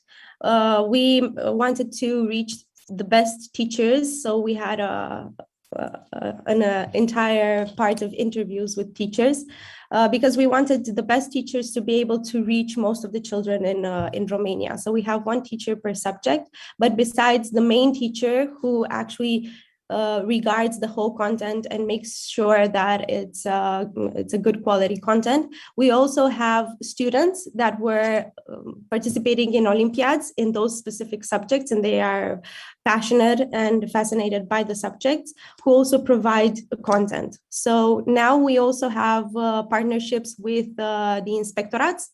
We have 2 inspectorats from 2 different counties in Romania who have provided their partnerships. And now we have around 100 teachers who are providing Excels with the content that they already have for the subjects. And the only thing that we need is the main teacher who passes the content and says that it's okay. But we are developing a mechanism, a machine learning mechanism that will be able to replace the teachers and make sure that the content is okay as well. And that's the way we want to expand to other countries, to contact one person that is connected to the educational sector, who will take charge in selecting the teachers, and we provide the code, basically the whole app, and they introduce the content, and we share the revenue. Okay, thanks. I have a lot of questions on this, but I won't kind of hold the discussion if anyone else. Okay. Ben, I'll take a little bit the opportunity to thank to Raluca, and we appreciate that even though she's under COVID at this moment, she came in front of us and she's showing all this energy, and I think you guys should know that. So thank you, Raluca. Thanks, Raluca, and get well soon. Yeah, hopefully. Thank you. Thank you. Okay, going to the next startup is SoftLead, and Andrei will introduce us to a B2B all-in-one platform which uses augmented analytics to shortlist the best software solutions. So please, Andrei. Hello. Just a moment. Can you see my screen? Yep. Okay, great. I'm Andrei, and I would like to tell you more about SoftLead. We saw that there is a huge problem right now because the companies do not know how to choose the right software solution for their needs. And our vision is to transform the software acquisition into an easy and cool process. And we do this through SoftLead, all-in-one platform which uses augmented analytics to shortlist the best software solutions using companies' digital DNA. What is this digital DNA? We believe that every company is unique. So we developed at Softly the marker based on multiple data streams and information, because we want to create a shortlist with the most suitable solution for that company. Not the best software solution, but the most suitable. We plan to cover all the digital transformation flow in a company. And right now we have a validated product. We have more than 7 million euro, the total value of the project that were bought through our platform. We have current recurring revenue, and we have multiple companies that are using SoftLead on their digital transformation flow. We have some pretty cool strategic partners in Romania. And we have a unique approach, because all the existing platforms on the market assumes that the buyer knows what he is looking for.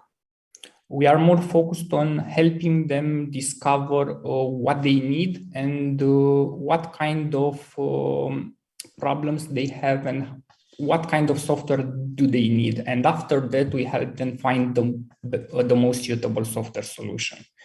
We are speaking about a huge market size in enterprise software spending. And we have some pretty good competition. Some of them acquired by Gartner, G2 with a valuation over $1 billion. But we have this unique approach, and we think that we can do things better, helping companies in this process of digital transformation.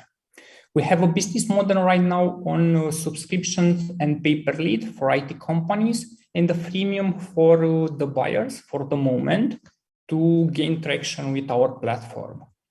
We have a super team with experience in software development, product marketing, and entrepreneurship. And for the moment, we are just in the Romanian market. We plan to raise 300,000 euro at 1.8 pre-money valuation. We already have 3 confirmed investors, business angels, and we need to accelerate our growth on the local market and extend our product on softly.com for the international market. Thank you. Thanks, Andrei. Now it's time for questions. Please. I have 2 questions here, if I may. So actually, you get money from the seller of software, or they are the buyer actually. So who's paying it's a SaaS? It's a one-time project, or how it works actually? For the moment, just a moment. For the moment, we have subscription for the IT companies and the pay-per project from the IT companies. Right now, the digitalization scan report is free of charge for the buyers, and we plan to keep it like this for the coming months, just to have more traction. And after that, we plan to have a one-time fee for this report. And you told us that you already have 4,000 merere. So yes. Can you tell me a bit the profile of those companies that paid that amount? Yes, those are software companies. We are speaking about software companies from Romania that have subscription on software to have access to a new sales pipeline and to have access to the IT projects. There are all kinds of companies, SAP, for instance, Entersoft, TotalSoft. Okay, so actually you are for them like a sales channel. So you are not getting money from subscriptions from let's say a company that really needs try to find the best solution for them. No, for them is free of charge in this moment. Okay. Okay. Are you also listing software solutions which are not paying to you? So, or only the ones who subscribe to your platform? No, we are also suggesting them software solutions that are not paying, but that there are registered on softly.ro. The registration is free of charge, and we recommend to the buyer some modules and functionalities that they need, and also some type of companies. But we also send them a list of companies that are not paying us. How did you decide the company's DNA? Because you mentioned you basically want to figure out their digital DNA. Or just curiosity. Yes. For the digital DNA, we have some multiple data streams. We have some information from the company, from the information that they give us when they are searching the software.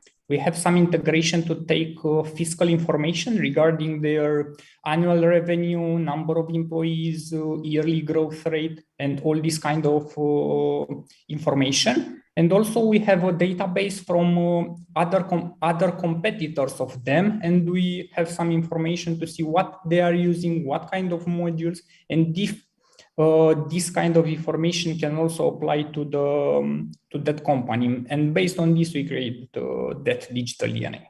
Yeah. Do you think those information are good enough for you to decide to give them the best choice or the most suitable choice, as you mentioned? It's a starting point for this. We have a lot of on work of this algorithm, but is right now MVP. Yeah, I would just consider, say, if I'm existing large IT suppliers, for example, I'm working for the banking industry, I provide lots of service to the banks.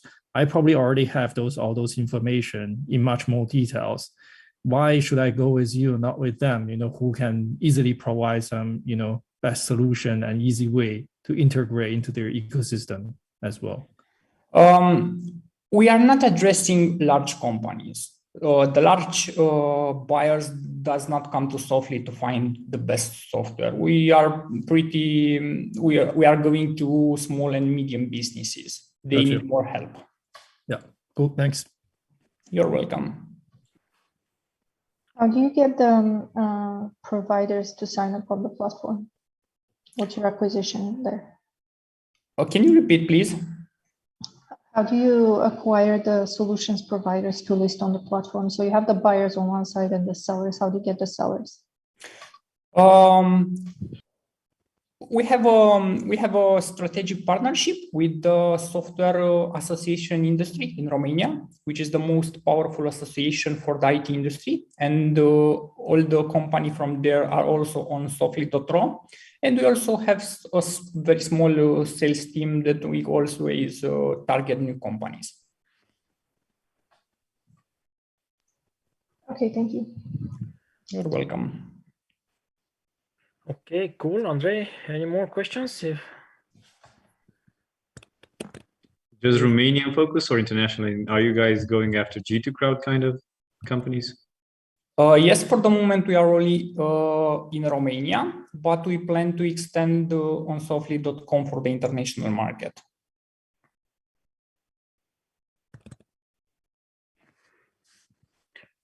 Okay, thanks, Andre, for joining us and for presenting Softly. Thank you very much. Okay, now I hope that everyone is going great, and I'd like to invite Christian from MyConnector, actually the platform we are hosting today our session, to present the Swiss knife of event management platforms. Hello, everybody. I want to make sure that my voice level is loud enough and clear. All good? It is, yeah. I'm going to share my screen. Thank you very much again for the ones who are watching us on MyConnector. Welcome on MyConnector. What you're experiencing right now is version number 2 of the platform. On November 1st, we're going to release the version number 3 of Web Summit on the beta startup stage. And simply said, there are many event platforms, especially in the virtual events area out there right now. we like to look at MyConnector as being the Swiss Army knife of event management platforms. And what do we understand by that?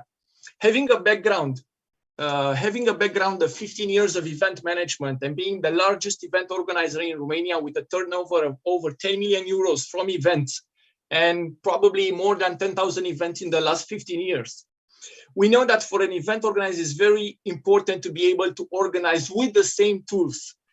A very simple scenario like this conference, for example, just distribute content to, I don't know, a couple of hundreds users with some interaction, some branding, to very complex events such as, I don't know, a technology fair where you have 20,000 visitors, over 100 solution exhibitors, 150 speakers, 7 stages, several days, and probably a portfolio of thousands of events in the marketplace. So MyConnector allows you to browse through these kind of scenarios. It's been used for global event education, where a company for 8,000 of their employees had a global event for 5 days, 18 hours a day agenda across many continents. Or the National Tourist Fair, where you could buy holidays online, or you could sell BPO services to clients in the US, helping them to visit virtually your offices. Or you can have, let's say, an event, a governmental event where the president of Romania enters and talks to a selected audience. We know very well the frictions in this industry, and mainly for visitors is very simple. Every event, another app, another mechanic, you need to get used and learn new things over and over again. For organizers, there are two problems. Either they're too specialized, and then, like, there's no flexibility if your fair has something special or your workshop has something special, or the multi-use ones are too basic. They don't go to the deepest business needs that you as an event organizer need. Not to mention extremely complicated pricing models and significant upfront financial commitments, which are very important when you take a decision. For sponsors, because a lot of money are coming in events from sponsors, limited brand exposure, mainly brand logos and, like this kind of very basic, just scratching the surface. Now, to understand better what MyConnector is for event industry, we chose a product that everybody recognizes, the Bobcat heavyweight lifter, all right? It's a product that has a very core, strong product, but which has an usage that can be extended with different 68 other modules. We did a similar mechanic for the event industry, and basically we mapped everything that the concept of event means. The context where it happens, the kind of interaction information flows, the kind of environments where it takes place, the kind of content we exchange among the entities and the stakeholders that are in event.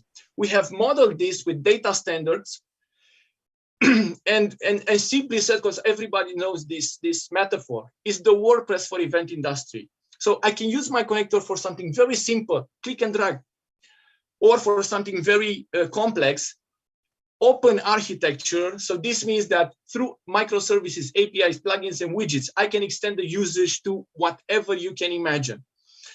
And this is one of the major frictions, and we're going to talk about competition that very few people realize, is like all the products started for very niche needs.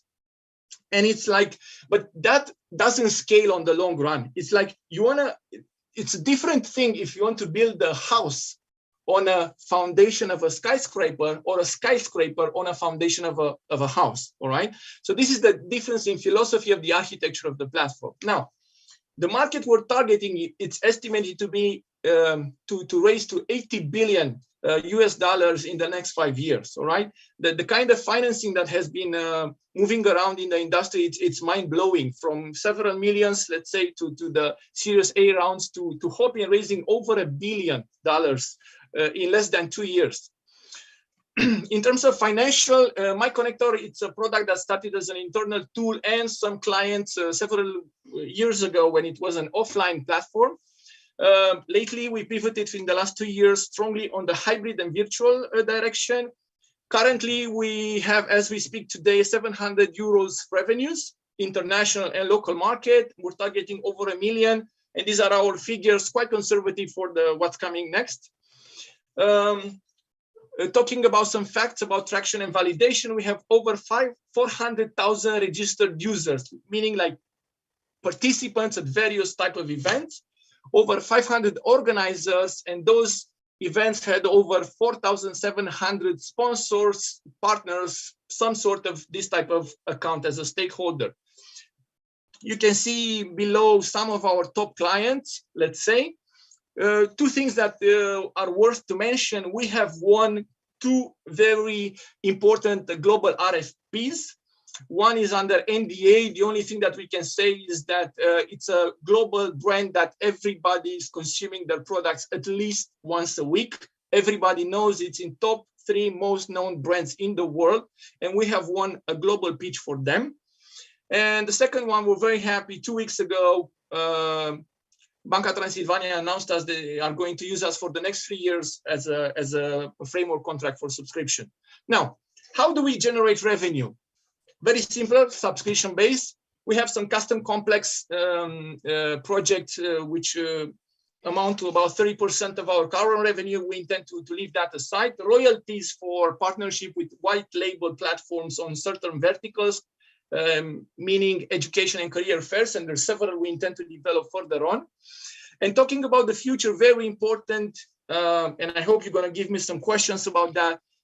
We are going to get extra revenue for a marketplace where third-party developers could develop skins, boots, personas, mechanics for the platform. In-app purchases for participants, like you go to a festival, you don't have to queue for your food at the food truck. You just order it through the app.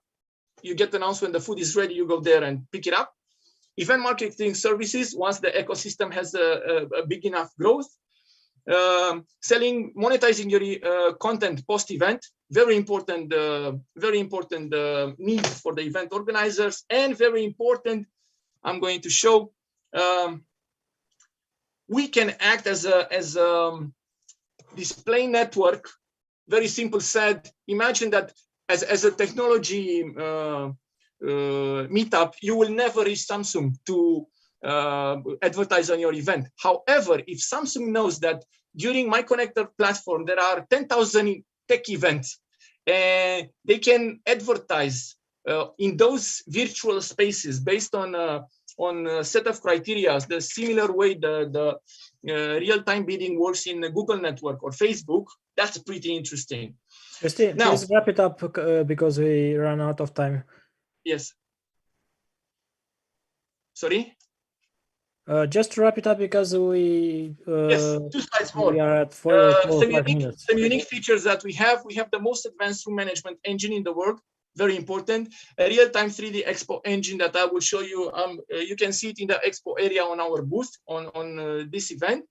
We are the only platform in the world who generates a live marketplace with all the products that are offered in the event, and a real-time gamification engine which tracks around 37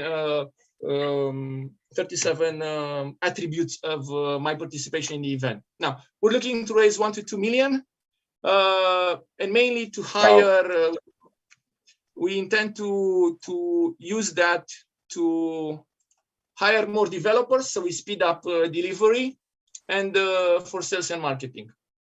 Thank you very much. Thanks, Christian. Okay, let's have some questions.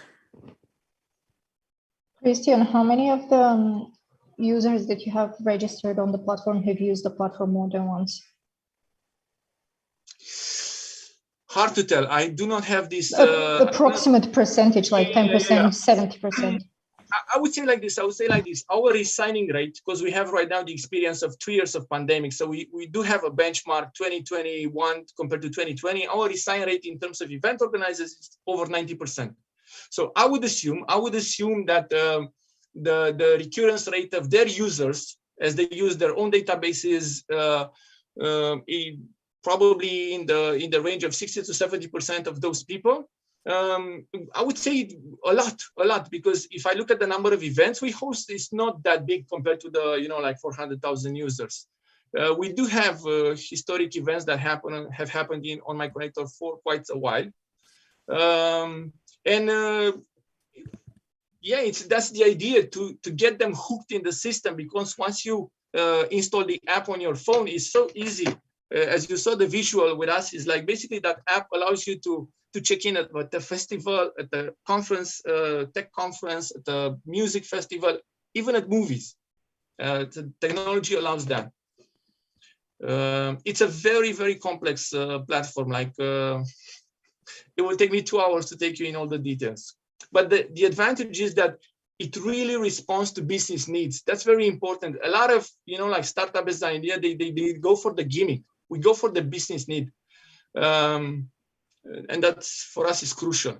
And this is the reason for which, probably if you ask me, what is our acquisition cost, I would say 80% of our clients came from recommendation. All the international clients came from recommendation. We're right now in the global pitch of Michelin, because Michelin tested in Europe several platforms in all their marketing events. And they saw that the best one and the most happy ones, they were with My Connector. Obviously, they cannot award it directly, but they invited us for the global pitch. So the same with that big brand. They went all over. Obviously, they went first with the big names, but they did not find the business answers they needed for the need. They needed the, when you have a production of 2 million euros all over the world, 22 countries, 7 studios, one from Switzerland, you really need the best platform out there for the business need. If you put your global CEO for 4 hours in a studio, you want to make sure that, everybody hears it, it's loud and clear, and, all the event direction works perfectly. I love how energetic and excited you are. Sorry? I love how energetic and excited you are. It kind of transfers over Zoom. We live and breathe this because it's, we never knew. So in Romania, we have several #1 products. We never knew how to make, cheaper with 10%, better with 10%. We always went for the very, very differentiated products that address a need. I can fool a client for once, but I cannot fool him for 5 years. And if you allow me to tell you also a very particular thing about the architecture of the platform, okay? And how do you scale now, let's say globally, but also how do you scale in 5 years from now on? And let's talk about pricing, okay? If you go on every event platform and you check the pricing, it's a long list with enters this, enter this, enter this. If you buy a bigger package, you get extra 3 ticks, etc., etc. And then try to compare, if you choose 2 players, try to compare a list of 40 features among them. Impossible, all right? With My Connector, it's very simple. We do not sell you features, all right? Once you have the account, you can use whatever you want. Everything we have, it's up for you to grab. What we do is that we translate within the platform every feature in credit consumption. So let's say we have a video room with 20 people, that will cost you 5 credits, whatever, on a formula, right? You want to use those 5 credits for a booth? Excellent with me. You want to use those credits for, putting products in the marketplace? That's fine with me. Which means that architecturally, by design, this platform is ready for whatever is going to look in 2 years, because it works on an internal credit system, which is not bound by some technical features. And to build the architecture like that, it took us a year. But right now, it's so easy to deploy, right? For example, it happened TechCrunch conference, all right? It happened 2 weeks ago. Can you let other guests put questions, because we could do a pitch for 30 minutes. So please, sure. Other questions. So just one question: are the event organizer use your platform after the event? For example, the marketplace or the content sharing option. Do they use it, and are they paying to you after the event, or it's more like a project-based business? For example, we have right now Cognizant, I think I can pronounce the name. It's a big software company. They had this event with 8,000 participants. Their content will be available for their internal users up to the end of this year, for example. Because they paid some very big fees for some very high caliber speakers, and they want to monetize internally, to monetize that content, to use that content as long as possible. My Connectors also get paid for throughout those months? Obviously. So the longer you keep content on the platform, we charge you. It's very affordable. So that's why we win a lot of clients, because the value ratio for the money you pay, it's unparalleled. You want to start a subscription with Hopin, you have to pay upfront 10,000 euros. You don't know the sponsors, you don't know how many visitors you're going to have. You have to commit to pay $10,000, all right? And as an event organizer in pandemic times, I would be so reluctant to do that. With My Connector, you say, we can make you have an engine that makes an estimation number of credits. You want to go low, you buy 100 credits, 100 euros. Obviously, once you finish with that credit, you have to top up. But you can go as you progress. And for example, if I want to buy a booth for my sponsor, the platform tells me, for this booth, you're going to pay 230 credits, which means but the price you bought the credits, I don't know, 400 euros. So you know for sure that if I sell to my, I know how low can I go to convince that sponsor to buy the booth. And I'm gonna put here in, I hope you guys can see it. I put a link here to see the kind of 3D engine that we have, which renders in browser real time, and I can modify it now in the backend, and you can see it live, the modifications. It's the only platform that has behavioral targeting. So this means that I can pop up, I can instruct the platform to pop up your notification based on your behavior. So if I'm Orange, the sponsor, I can pop up, I can program a rule that says every CEO that enters 1 minute after they come, I say, hey, welcome, Christy, CEO of My Connector. Would you come to, here's a link to join our private discussion room for the CEOs of, I don't know, tech companies at this event. One more question, please, because Yes. we run out of time and it will have a coffee break shortly. So 1 minute max for one question. If you... Christian, can you speak a minute about the team? About the team, yes. So we're a full-time team of 14 people, all right? So we have a CTO, we have product, we have marketing, we have sales, we have Android, we have iOS, we have backend and front, we have Christy. Our biggest problem, let's say our biggest bottleneck is not clarity on execution of the product, is how fast we speed up delivery of what we're thinking, because it hurts so bad to see that, you know, strategically you've seen some things, I don't know, a year ahead hoping, but because they have 400 developers, they're somehow moving. Sorry, Christian, I have to stop you. Sorry for that. We have to take some break, and we had like a lot of time for this. Thank you very much, and you are very energetic. It's a great product, but I have to stop now just to take a short break, like 5 minutes for coffee, and we'll be back with session 2 of the pitches. So thank you all for being with us, and looking forward to see you in 5 minutes. Thank you again.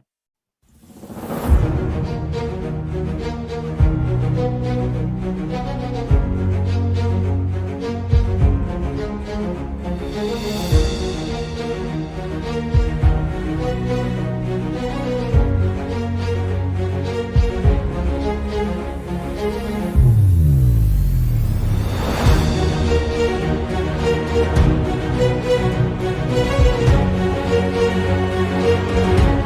you.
welcome back. Hope you got inspired by the first session of pitches. Now let's hear other great startups, and we'll start with Dimitri from DG Ropes, a commercial version of ASC platform for group bookings.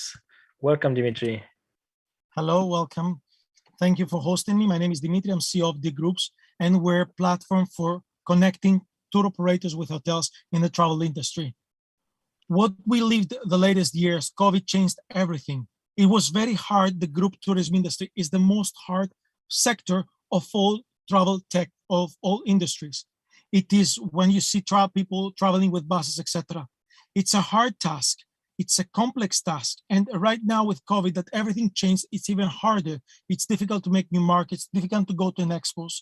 And just one simple trip enables a lot of knowledge and more than 500 of meals. So just to organize one single trip, you have one tour operator that needs to find a local partner in another place. Most of the times they need to travel to an expo. They need days or weeks to create just a simple offer. Then they need to stamp catalogs and send them out. And all the information, it's a chaotic information of chain communication between all parties. We created a solution that we're not what they call and what tour operators and hotels hate, and online travel agency, but we created a software, a service that enables all parties of the travel industry to co-work together. We divided in two parts: users, that the tour operators, travel agencies, the ones that they create the groups, and the rest is suppliers like hotel, transport companies, restaurants, and guides. These are the ones that they're providing with services. We give to tour operators possibility to make or be found from new partners, to find new markets after COVID, to have more revenue, to be more efficient, and for hotels to have a new important channel of sales, and to be still in control of their rates and distribution. How the group works. It's easy. Instead of running to an expo, you can go inside the platform and find trusted partners in any remote part of the world in just seconds, drinking coffee from the office. Then, according to your budget and to their availability, you can find hotels or other services in seconds. You can close deals in minutes, what it used to take you days or weeks. Then, also, we have an automation of sales, so they connect directly with the travel agencies. And when the final client books in, all this information flies and is shared equally with all of them. And tour operators, instead of having hundreds of mails, they can have all details within 3 clicks away. Our business model and our revenue is already confirmed by our customers. Tour operators and travel agents, they pay just a small annual subscription, and all the providers, they pay 1% of commission. We do direct sales. We have channels. We attend events like the one that I'm today, and we have a pipeline of dozens of hundreds of partners. What we achieved starting just some months before COVID, we have more than 1,300 customers, and we're present in 63 countries. Before COVID, we were present in 3. We have new partner networks, and we integrated with the most important systems that every hotel has. So we automate everything, and we have revenue from 2020. Our team, is equally shared with huge knowledge in the tourism industry. Me and my partner Katerina, we have almost more than 40 years of conjunct knowledge in the industry. And our co-founder Radu, he has an expertise in one of the biggest companies in IT. What we're looking for a partner that can give us what we call some smart money, someone that helps us to scale up. We asked for 350K, and we already had the first investment for our main investor, and he's willing to co-invest if he finds someone that he's willing to lead the round. These are the basic information. So thank you for listening me out. Thank you. This was Dimitri, and sorry for misspelling your startup. D Group was the presentation. So Dimitri is open for questions now.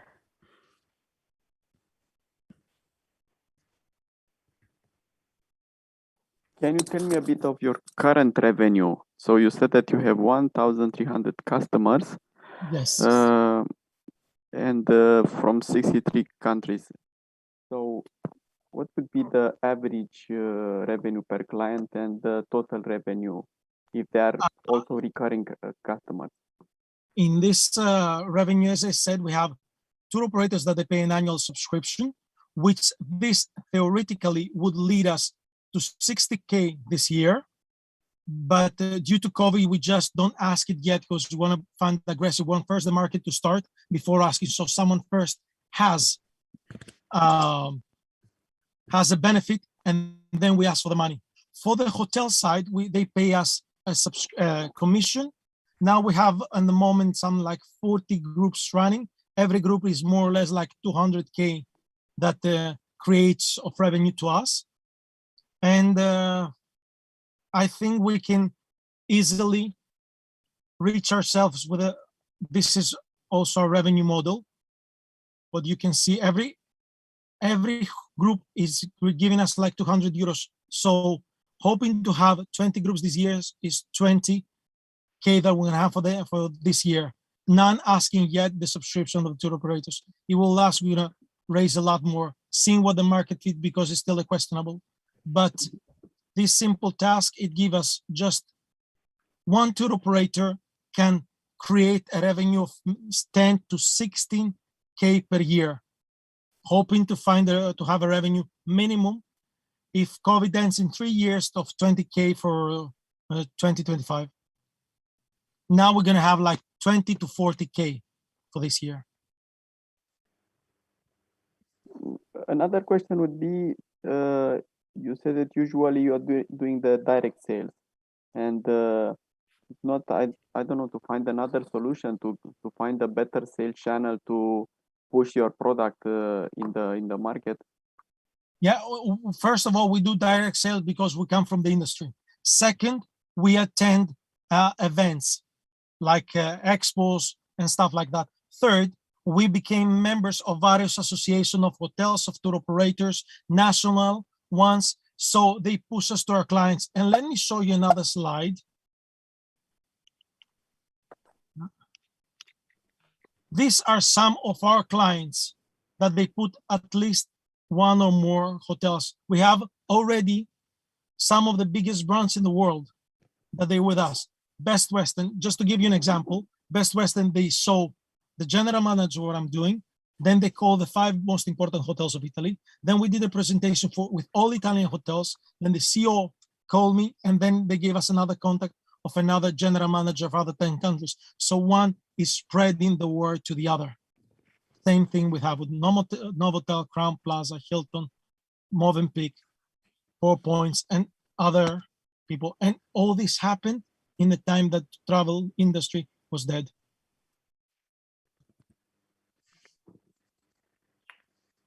Okay, other questions for Dimitri?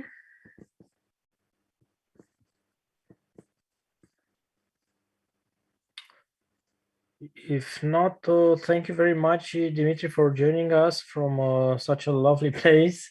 We will be in touch, and thank you again for presentation. Thank you.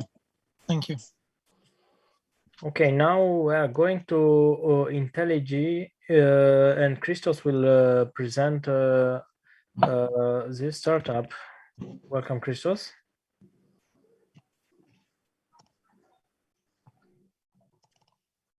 Actually, I'm muted. We can hear you.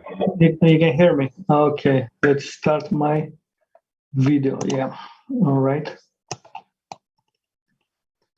So. Yeah, maybe you can make it full screen. I don't know. Yes. I'm just doing it right now, actually. I'm just taking this somewhere. Perfect. Okay.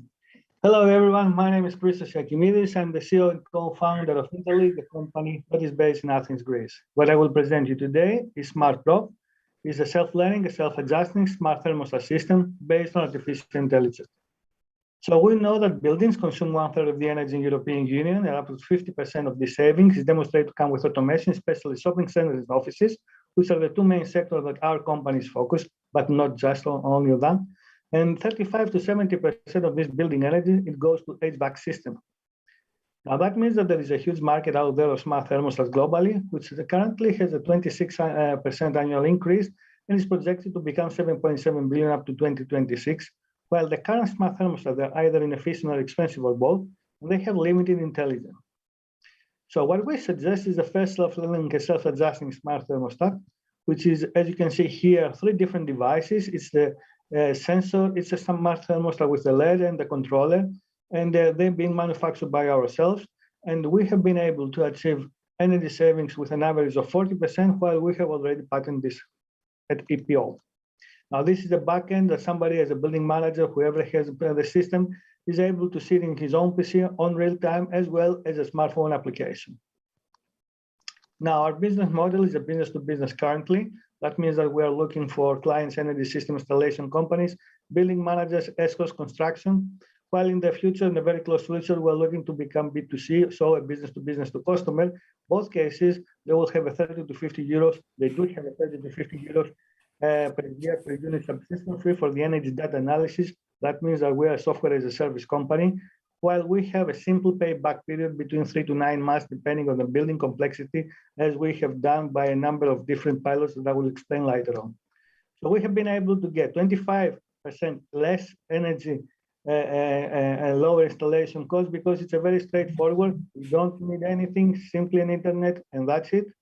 And we have 2 times more than any energy efficiency on any existing globally. Well, of course, we have been able to achieve 8.1 terawatt hours of energy for countries on HVAC like Greece, Benelux, and Spain. This is a market that we have been able to show you, and our advantages, which are energy savings up to 40% less on a competitive price per unit, on self-learning and self-adjusting zone management technique. And we can do that by using our devices or even not. That means coming on the top of existing BEMS instance.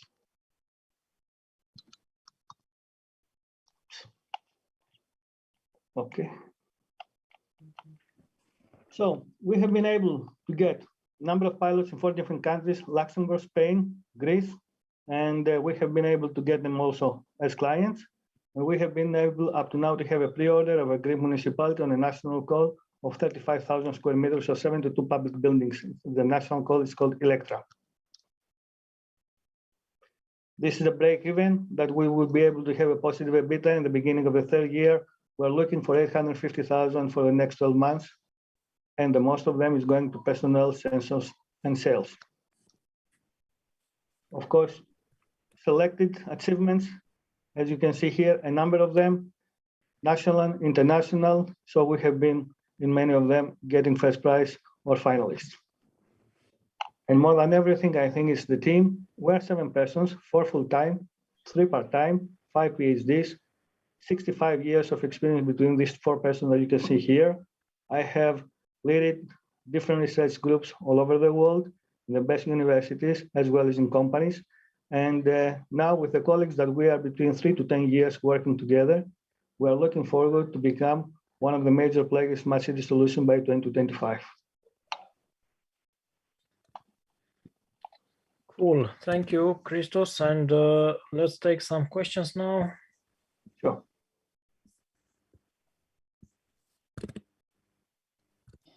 Christos, what is your main competition? Same as the question that was asked earlier, what are you currently replacing? Excuse me, sorry? Who are you competing against? Actually, directly, we don't have any competitors, meaning that we are more in the industrial sector. But since most of the existing, this is an emerging market of the smart thermostat, there are companies that they have been working the residential. We're considering these companies also as direct competitors, as I mentioned before, Nest, Siemens, Ecobee, and so on. Then on the other hand, we are focusing more on the industrial, but even so, these are our competitors. Now, you're asking me if we do have advantages compared with them? Yes, major ones. What are they? What are they? First of all, just one of them is working in the cloud. When you're working in the cloud, it means that you have unlimited, you have a lot of computation time. So that is the way that we are able to get a 40% energy savings, one of these. They are working on edge. So that means locally. So it means that they have limitations regarding because they have to do that in their microchip inside their own smart thermostat. So they are not using really deep learning techniques. They are using very simplistic artificial intelligence techniques or very simplistic techniques. Then on the other hand, what we are able to compare with them, we have our own devices, we have our own Internet of Things platform, but if we don't want, if we can see that the existing BEM system, we can come on the top of the existing BEM system. So we can come on the top of a SCADA, we can come on the top of any kind of existing BEM system without putting our own devices, just by using our own algorithms. So these are the two main ones. And then on the other hand, if we're talking about, we have multi-zonal. There are only two companies that they are doing partial multi-zonal management, which means that we can have different offices, different heating and cooling in different offices. So we're having zones. And on the other hand, plus the competitive price that we have been able to produce, we have a very well advanced PCB, which is a two-side PCB, and we have done this with one of the top research institutions in Europe. And we are able to get the smart thermostat in 40 grams, 7 by 7 by 2. It's a very small one. So, it's really, the weight is absolutely nothing. And we are now in the process, actually we have done it. We have a biodegradable material for the casing itself. So we have been able to produce that by corn. So I guess this is a number of different advantages that we have compared with them. Okay, thank you. Cool. I have a question though. So I'm seeing that you're also investing in the platform part and reporting and the let's say the BI, and also investing on hardware part. I think there are two different businesses here, and not sure if it's feasible to concentrate on both directions. Usually, you have to have in the team usually the hardware to operate a hardware business. It's quite complex, and you need to have a person that has the supply chain management, all these things, and how to get all these piece of in the puzzle. Well, actually, what we have done, so to be able to let you know, is we have made ourselves the design, and then we collaborated under a European funding with a major company, electronics company, and we have been able to produce the casing itself along with the PCBs. So we are not the one that we have our own production.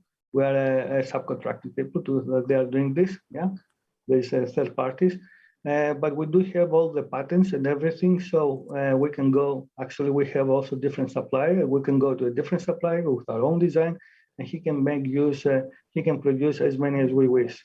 So currently we have two different ones. One is in Belgium, the other is in Greece. They have different kind of quantities, because for people that they are working with the manufacturing, it depends from the number of the units. So the one can give us until a certain number of units, whereas the other, it has a maximum, it's an unlimited one. And we have also economies of scale there. So since we do have all the design plans and everything, the rest to be able to manufacture it, it's straightforward and easy.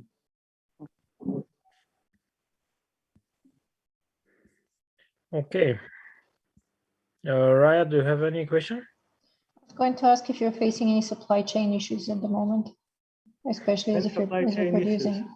No, not yet, because we are currently in the first, we have produced a few months ago, actually it was 6 months ago, we have produced a number of the units, and we have been using this for the pilots. We have just finished the pilots, but we have also the same numbers, around 1,000 units, for our first pre-order.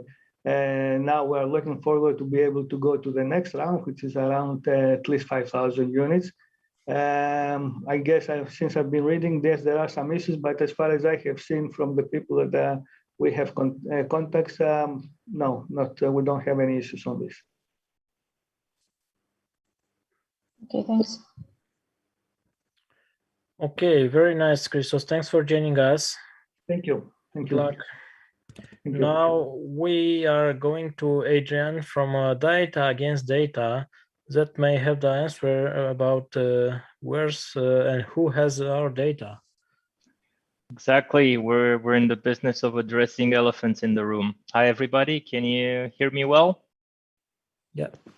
Tech on screen, all okay, right? Okay, so my name is Adrian, and I'm here to talk to you about the future of data privacy. So the truth is the private things we do and watch online are collected by a vast system that operates behind the scenes on virtually every website and app you use. A multi-billion-dollar industry is broadcasting your private information millions of times every day. It's known as real-time bidding or programmatic bidding. You can search more about this. Your very existence, whether you believe it or not, is broken down into codes that tells the algorithm if you're rich or if you're poor, if you're conservative or if you're liberal, or if you suffer from substance abuse or have a gambling problem. And all of this can have real life consequences. You could lose a job opportunity, or you could pay more stuff when you buy online. We all know about how airline ticketing works. And I believe we also know what happened to Cambridge Analytica, where a political group used that to micro-target you with personalized misinformation. Unfortunately, governments fell a little behind on enforcing the legislation, but we did. So I'm presenting to you data against data.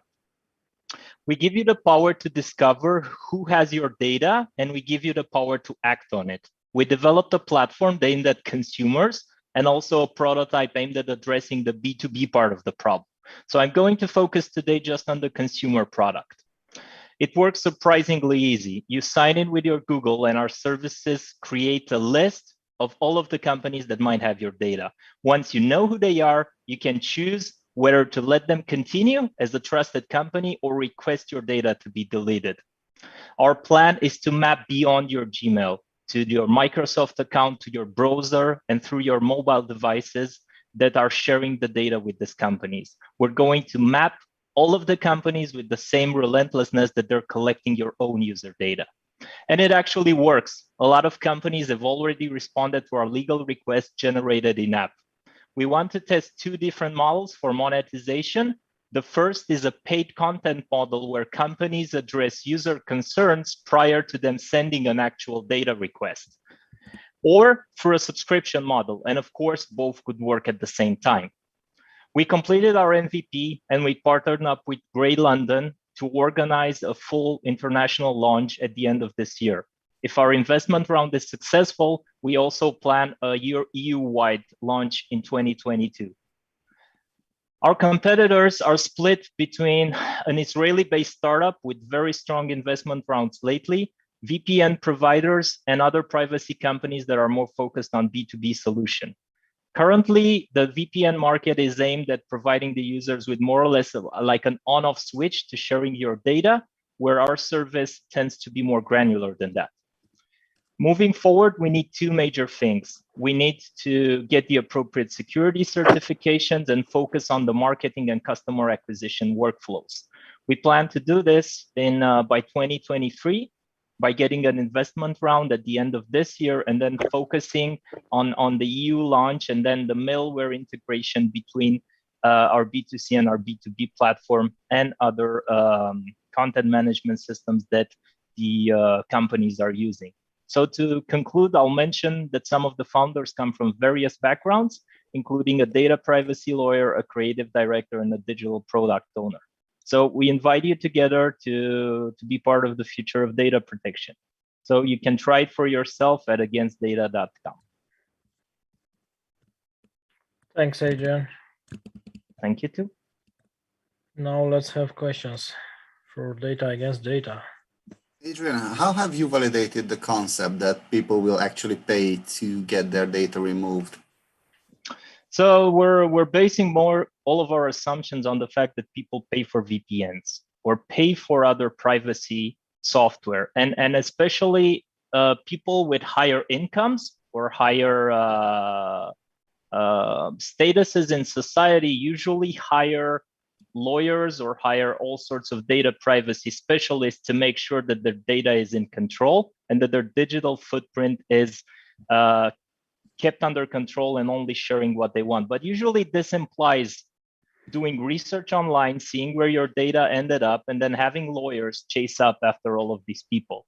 And the idea is it's sort of like what happened to climate change. You know, you had people doing certain things and living in a certain way without knowing that they're paying a secret price, you know, which was basically destroying the planet. And now it's the same thing that happens in the internet ecosystem. You know, you get all of this free stuff online, but you're paying a price for it. Whether you know it or not, you are. And this is basically in the data. So more and more people are becoming aware of this, and they're starting to pay for services to protect themselves. We grew up, because most of the people around here are pretty much the same age. So we grew up in a place where the internet was free. Everything was free. We're used to getting stuff for free. But right now, everything that's happening that we saw tends to point in the direction that people would be willing to either pay for a service like this or contract similar services that help protect their image. Because let's be frank, we grew up in a world where everything we did until 18 is kind of off the internet. But imagine being drunk at a party right now and, you know, searching for a job. Everybody that Googles you sees what you did at 14. Not the same thing. Well, one quick question is, so my understanding is you just directly to help the individual customer to remove the data.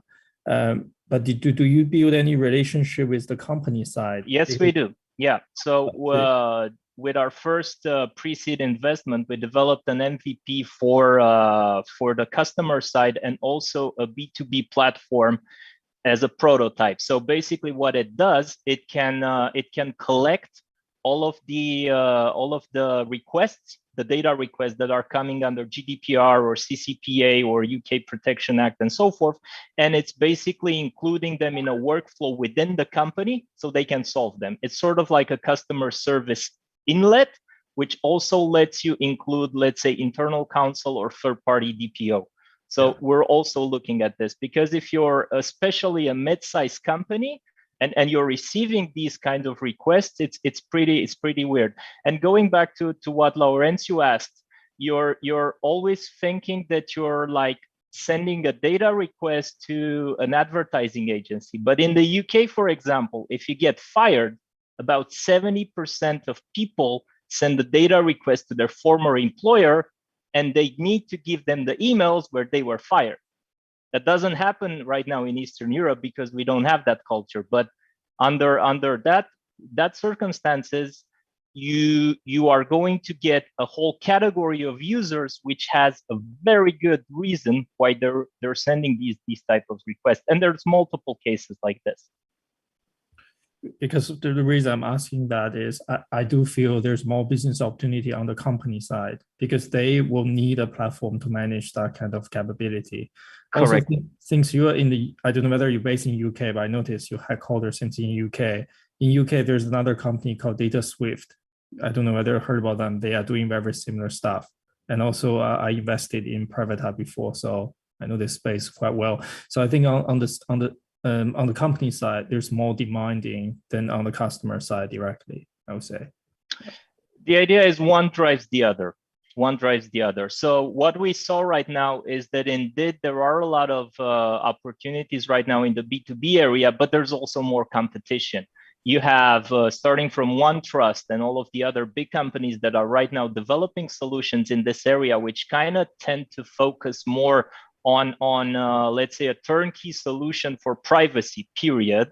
We are focusing more on this data request niche because this actually involves a little infrastructure that the user employs to track the various means by which companies get to their data. Because, you know, you could be sharing data with Facebook in a variety of different ways. You could be browsing it. Yeah, you could be in a correspondence with customer support, or you could be an ex-employee.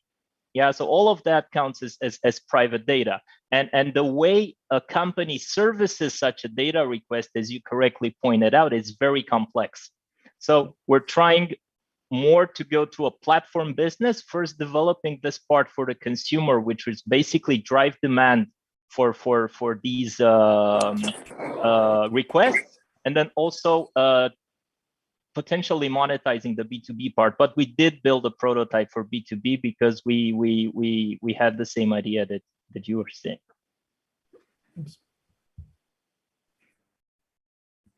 Okay, thanks, Adrian. If there are no more questions.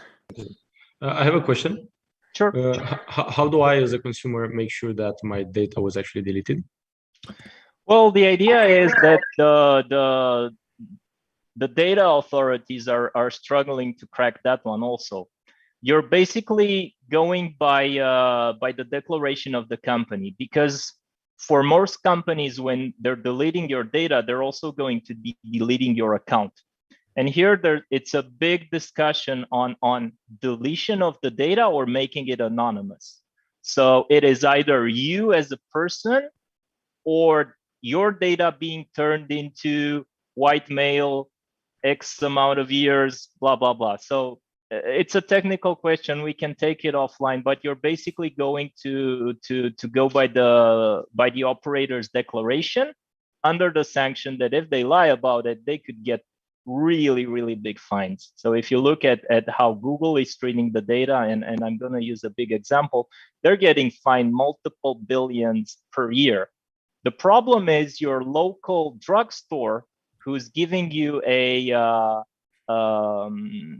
loyalty card, yeah, will soon face the same problems, yeah, because they need, they know all of the stuff you're using, and if they put all of that data into MailChimp to send you a newsletter, and MailChimp decides to sell that data to whoever through real-time bidding, guess what? A zero somewhere turned to one because you have a certain disease or something.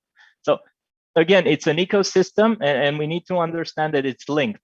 Even if you're sharing data with a company that looks benign, it could come back to haunt you. You need to keep tabs on that. Thank you very much, Adrian, for joining us and for your awesome presentation.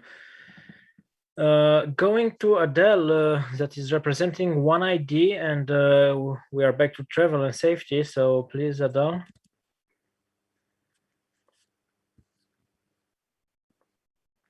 Can you please, we can hear you, yeah. Okay, yeah. So I'm going to share my presentation.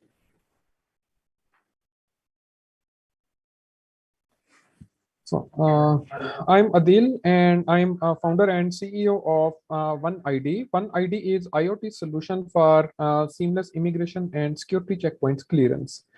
We started this startup when we stood in these long queues at airports, and we faced these long queues even during the COVID-19 situation. Like us, there are 3.5 million travelers who daily arrive at airports. They stand in the long immigration queues for 1 hour, which causes a loss of 3.5 million passenger hours. And it also causes a loss of 250,000 daily missed flights. According to Lostify, every year, tens of millions of travelers, they lose their luggage, passports, and other valuables. And according to IATA survey, 82% of the travelers, they want digital passport on their smartphones. So we are offering digital passport for travelers, robot immigration buddies for airports, departure and arrival control dashboard for immigration authorities, and fake documents identification. So with our solution, travelers will have a queueless airport experience, and it will also provide 20x faster passport control and with no more missed flights.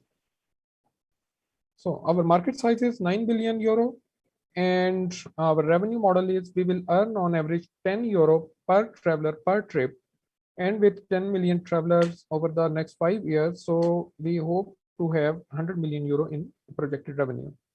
We will also generate our revenue through display advertisements through robot immigration buddies, and also through content marketing for local brands so that they can introduce their local products to travelers and tourists. And this is our traction. We have completed our first version of MVP and validated it with 763 MVP users. We have done our initial partnerships for pilot testing, and we are going to do our pilot implementation at 2 airports by the end of 2021. And these are our indirect competitors: Clear, Airside, and VisionBox. We are offering seamless immigration, GPS-based baggage tracking, departure control dashboard, and automated PCR test verification, which none of our competitors offer. These are some of our prospects. and we are raising 250,000 euro in our current round, and the proceeds will go towards product development, R&D, marketing and sales, and team expansion and capital expenditure. And these are the milestones that we will be achieving with this 250K seed funding. So we will be having the team expansion. We will be launching our product at 2 airports with initial outreach to 20 million travelers and start generating revenue of 5 million euro by targeting 2.5% of the travelers. And this is our team. So collectively, we have more than 50 years of industry experience.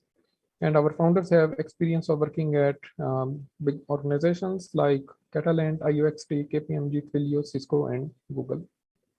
Thank you. Very cool, Adel. Thanks for sharing the presentation. And now the questions. Do you have some constraints from the regulatory point of view to install such devices and to scan IDs or passports? I think this is a quite complex process and procedure. Yeah, actually, we have partnered with IATA, and IATA in 2017, they established a One ID working group at IATA. It is before the COVID-19. So they started exploring some solution that can help the travelers with this One ID. Actually, their concept of One ID was there should be a single ID that can help them from the start to the end of their travel.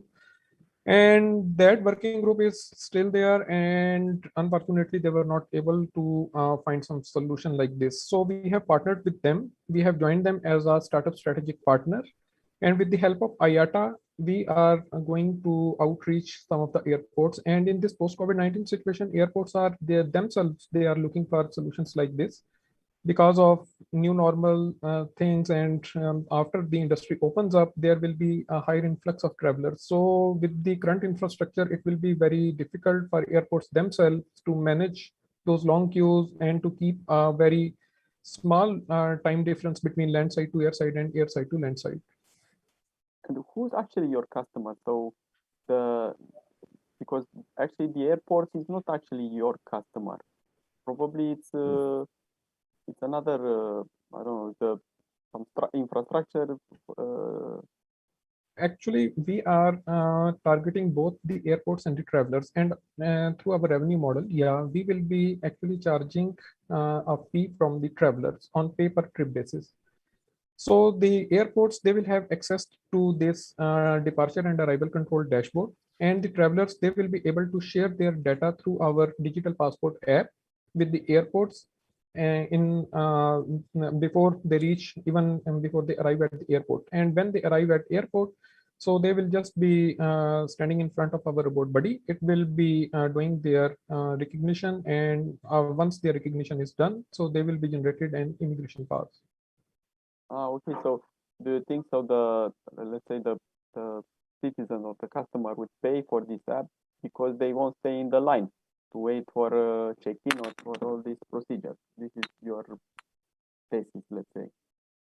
Yeah, because at some of the airports, these lines have been even more than 1 hour in timing. So let's suppose in Japan and in Indonesia and in Malaysia, these long immigration queues have been up to 5 hours, up to 5 hours. Okay. Yeah. So if you are, and at Heathrow Airport, this is a very normal routine, standing in the long queues for a long time. Okay, okay. Because it has to be a pain there, so to get the money, from their pocket. Yeah, because they are going to save their time, and they will be having the option to do their check-in and check-out using our solution, and they will be just done with their immigration process in less than 2 minutes time. And in let's say in your geography, actually this online check-in, it doesn't happen usually, or because usually now it's in Europe we have this online check-in, and you do quite often. Yeah, but that is only for the citizens. So you can use your card or your passport, and you can go through the airport. But all other travelers who are arriving there, they still need to stand in those long queues. So through our arrival and departure control dashboard, actually we are creating a one link system through which the airports can share the information with one another. So in this way, a one link system will be created, all the information will be shared, and all the airports will have access to the information of the travelers even before they arrive or before they depart. So it will help them reduce the queue time and all those things. Yeah. Okay, thank you. Thank you. Okay, cool. Adele, if there are no more questions, we could go to Paul that will present another B2B product, which is Octavic. Yeah, can you see my screen and hear me okay? Good, great. Hi, I'm Paul, co-founder of Octavic. And what we do at Octavic, we help industrial manufacturers take better data-driven decisions in order to achieve top factory efficiency. So, sorry. In a regular factory, out of 30 days available time in a month, usually only 8 days get used as real productive time. And the rest is lost in delays, breakdowns, unscheduled time, and so on. And around the world, yearly, hundreds of billions are lost due to this cause. So what we aim to do is to help industrial manufacturers achieve a much higher productive time. So we do this by addressing some of the core challenges that they face. And one is to utilize their available production capacity at its best. The second is to take data-driven decisions to base their process improvement actions upon. And the third is to have agility in production scheduling when unforeseen events or risks occur. And our system works in layers. We collect machine data contextualized by production personnel. Layer 1 then provides quicker reaction time and transparency across the organization. Layer 2 provides clear metrics to base the process improvement actions upon. Layer 3 is our unique technology, the smart production scheduling module that will allow agility in reacting to unforeseen events. And layer 4 is all about predicting future risks and suggesting countermeasures. Everything is designed to be super easy to adopt and on board, so that factories, they will just have to focus on selling the increased production that they will get. We compete against the traditional industrial IT providers and smaller IoT solutions, while our approach focuses on delivering better value and a much easier adoption process. Our customers in diverse industries, especially pharma, love us, especially because of the demonstrated financial benefits and the super easy adoption. Our business model is revolving around a monthly subscription fee per production equipment, and our LTV to CAC ratio looks great. We sell to decision makers in medium and large industrial manufacturing organizations. For now in the CE area, but our end goal is the huge global market. We have an awesome team delivering a great product and ready to scale to take it to the next phase. So we are looking to raise 800K. Most of this budget goes to scaling our sales and marketing channels, and it will take our MRR from 12K currently to 70K. So our advantages are our tech, our team, our timing. We'd love to get you on board and take this amazing startup to the next level. Thank you. Thanks a lot, Paul. Okay, let's have some questions. Paul, what is your biggest challenge for the next 3 months? Just curious. Selling and what exactly about selling, if you could detail that, please? So for the last 1 year, we've had a dedicated team for sales. 3 people, now there are 2 left. There were 4 at one time. Basically, we are experimenting a lot with the sales process, and yeah, we need first capital to get much more experience, let's say, salespeople.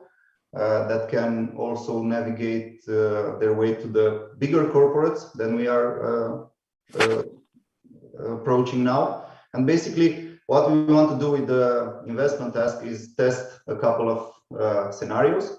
So one would be to go in the CE or in 2 or 3 countries for industries that are lower margin but more widespread, and another we would go in parallel with some niche approaches in pharma and food and beverage, which are higher margin, not so many potential customers, but higher lifetime value, and more likely maybe to be first adopters of such systems.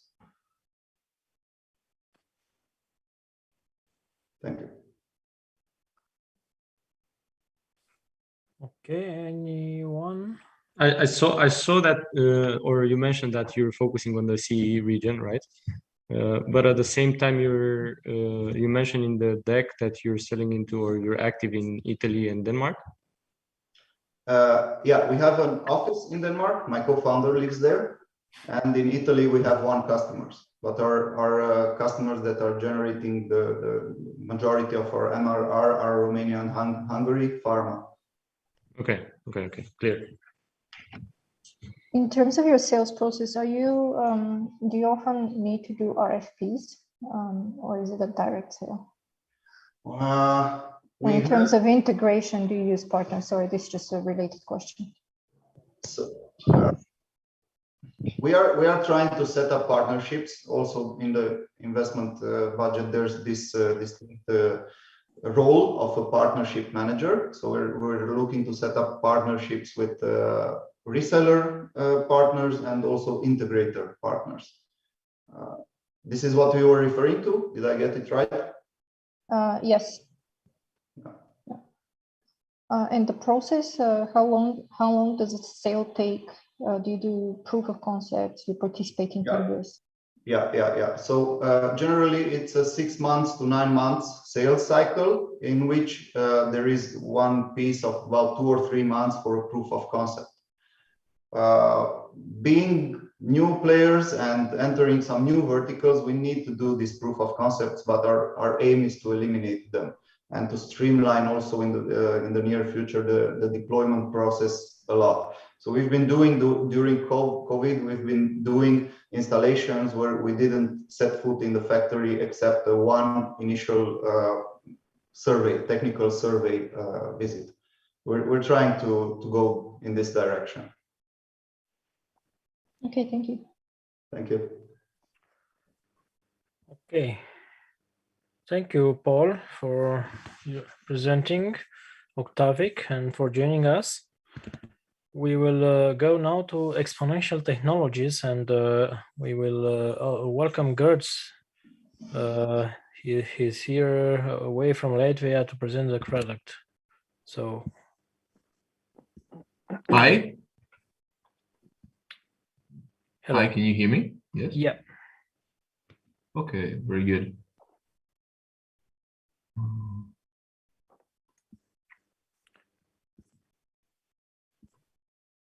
Now we can see you. Okay.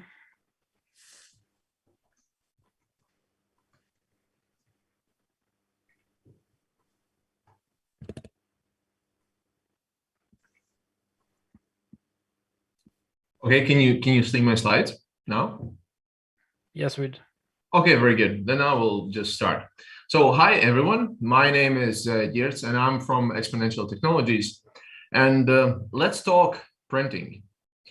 So, 3D printing is entirely changing how we will manufacture things. And the global pandemic has only accelerated the need for additive manufacturing and decentralized supply chains. AM market is growing at 20% CAGR. First IPOs are happening, and estimated global 3D printer sales will 7-fold by 2028. However, we are not quite there yet. So what is needed to make a good print and scale the additive manufacturing globally?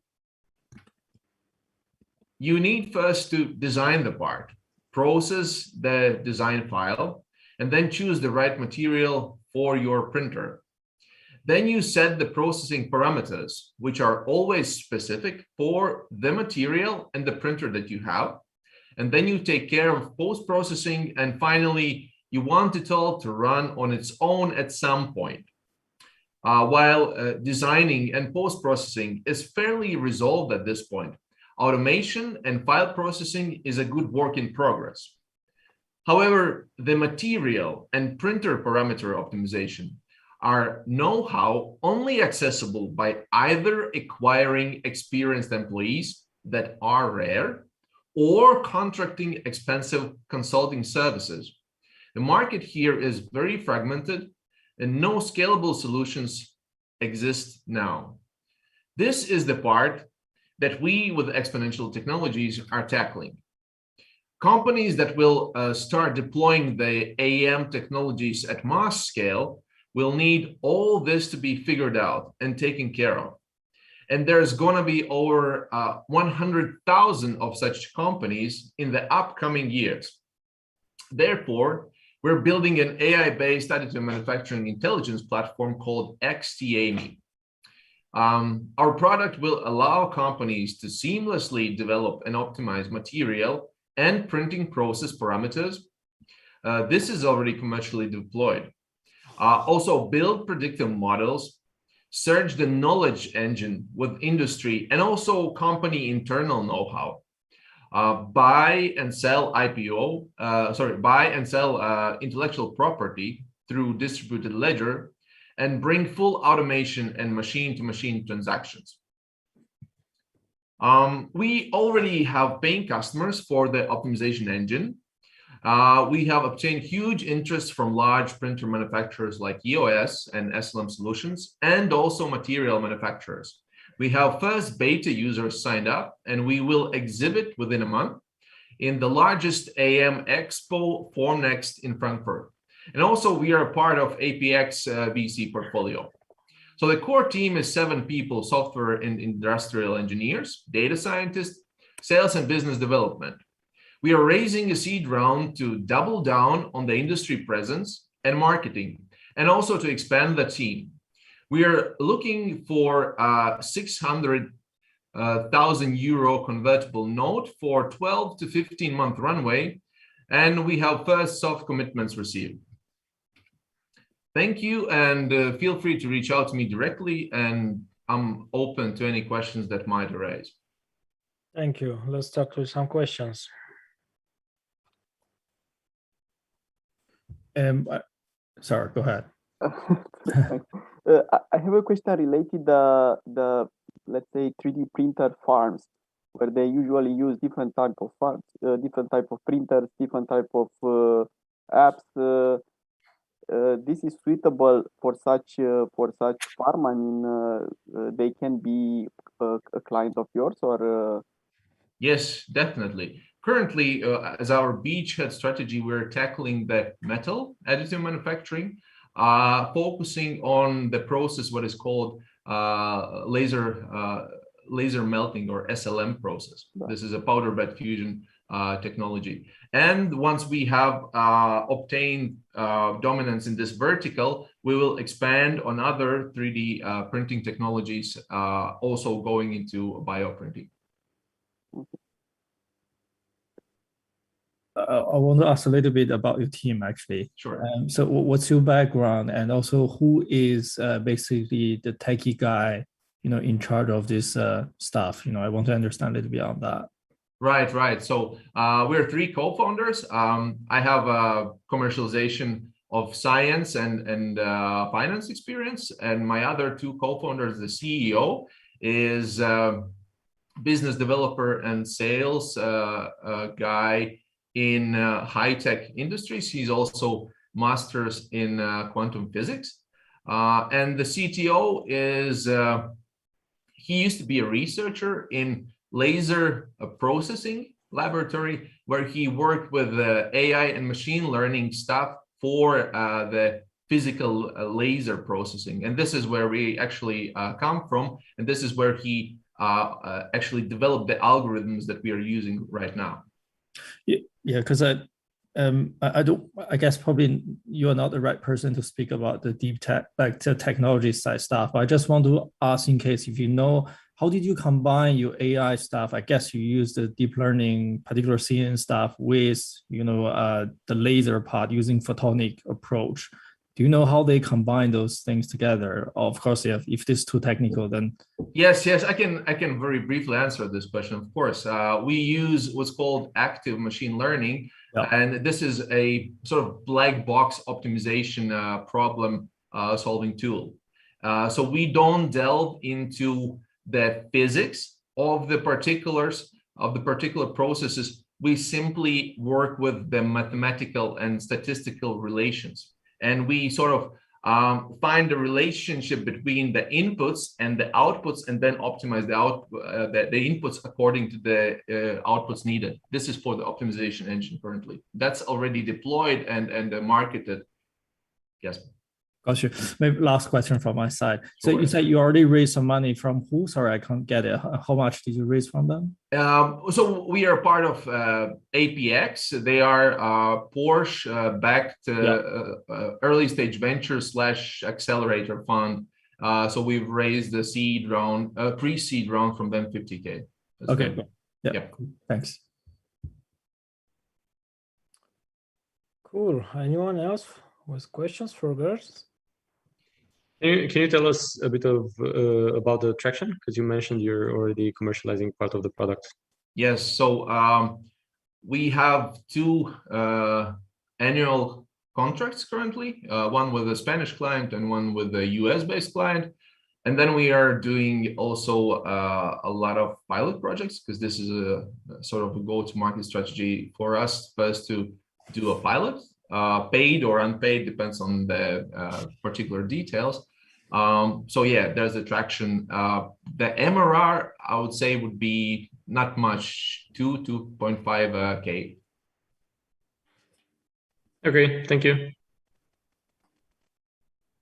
Okay, thank you all. Thank you, girls, for staying with us so long, and thank you all our guests, Alexandru, Khan, Raya, Laurențiu, and his colleague Peter, and Rick for joining us and for your valuable insights. I think that we just closed a very interesting program, and of course a big round of applause for the startups founders that presented their ideas today. For sure there will be some investment after this session, but nevertheless I encourage you to stay in touch and continue to prepare for a well-deserved 1 million funding round. Once again, thanks to all our partners for their support along our journey: Gapminder VC, Google for Startups, European Investment Fund, Seedlink, Launch Hub, Stratulat Albulescu. I was Răzvan Nenache, and I don't know, goodbye everyone. Thank you for joining us again, and most of all, until next time, stay motivated and stay safe. Have a nice evening. Have a nice evening. Thank you to all of you. Thank you. Thank you so much. Thank you very everyone. much Enjoy your evening. for joining us. And staying hear you with soon. us. Thank Hear you, you soon. Alexandru, Khan, Laurențiu, Peter, Thank you. Raya. Thanks a lot, Rick. And Răzvan, of course. And Mihai. And Silvia and Christina.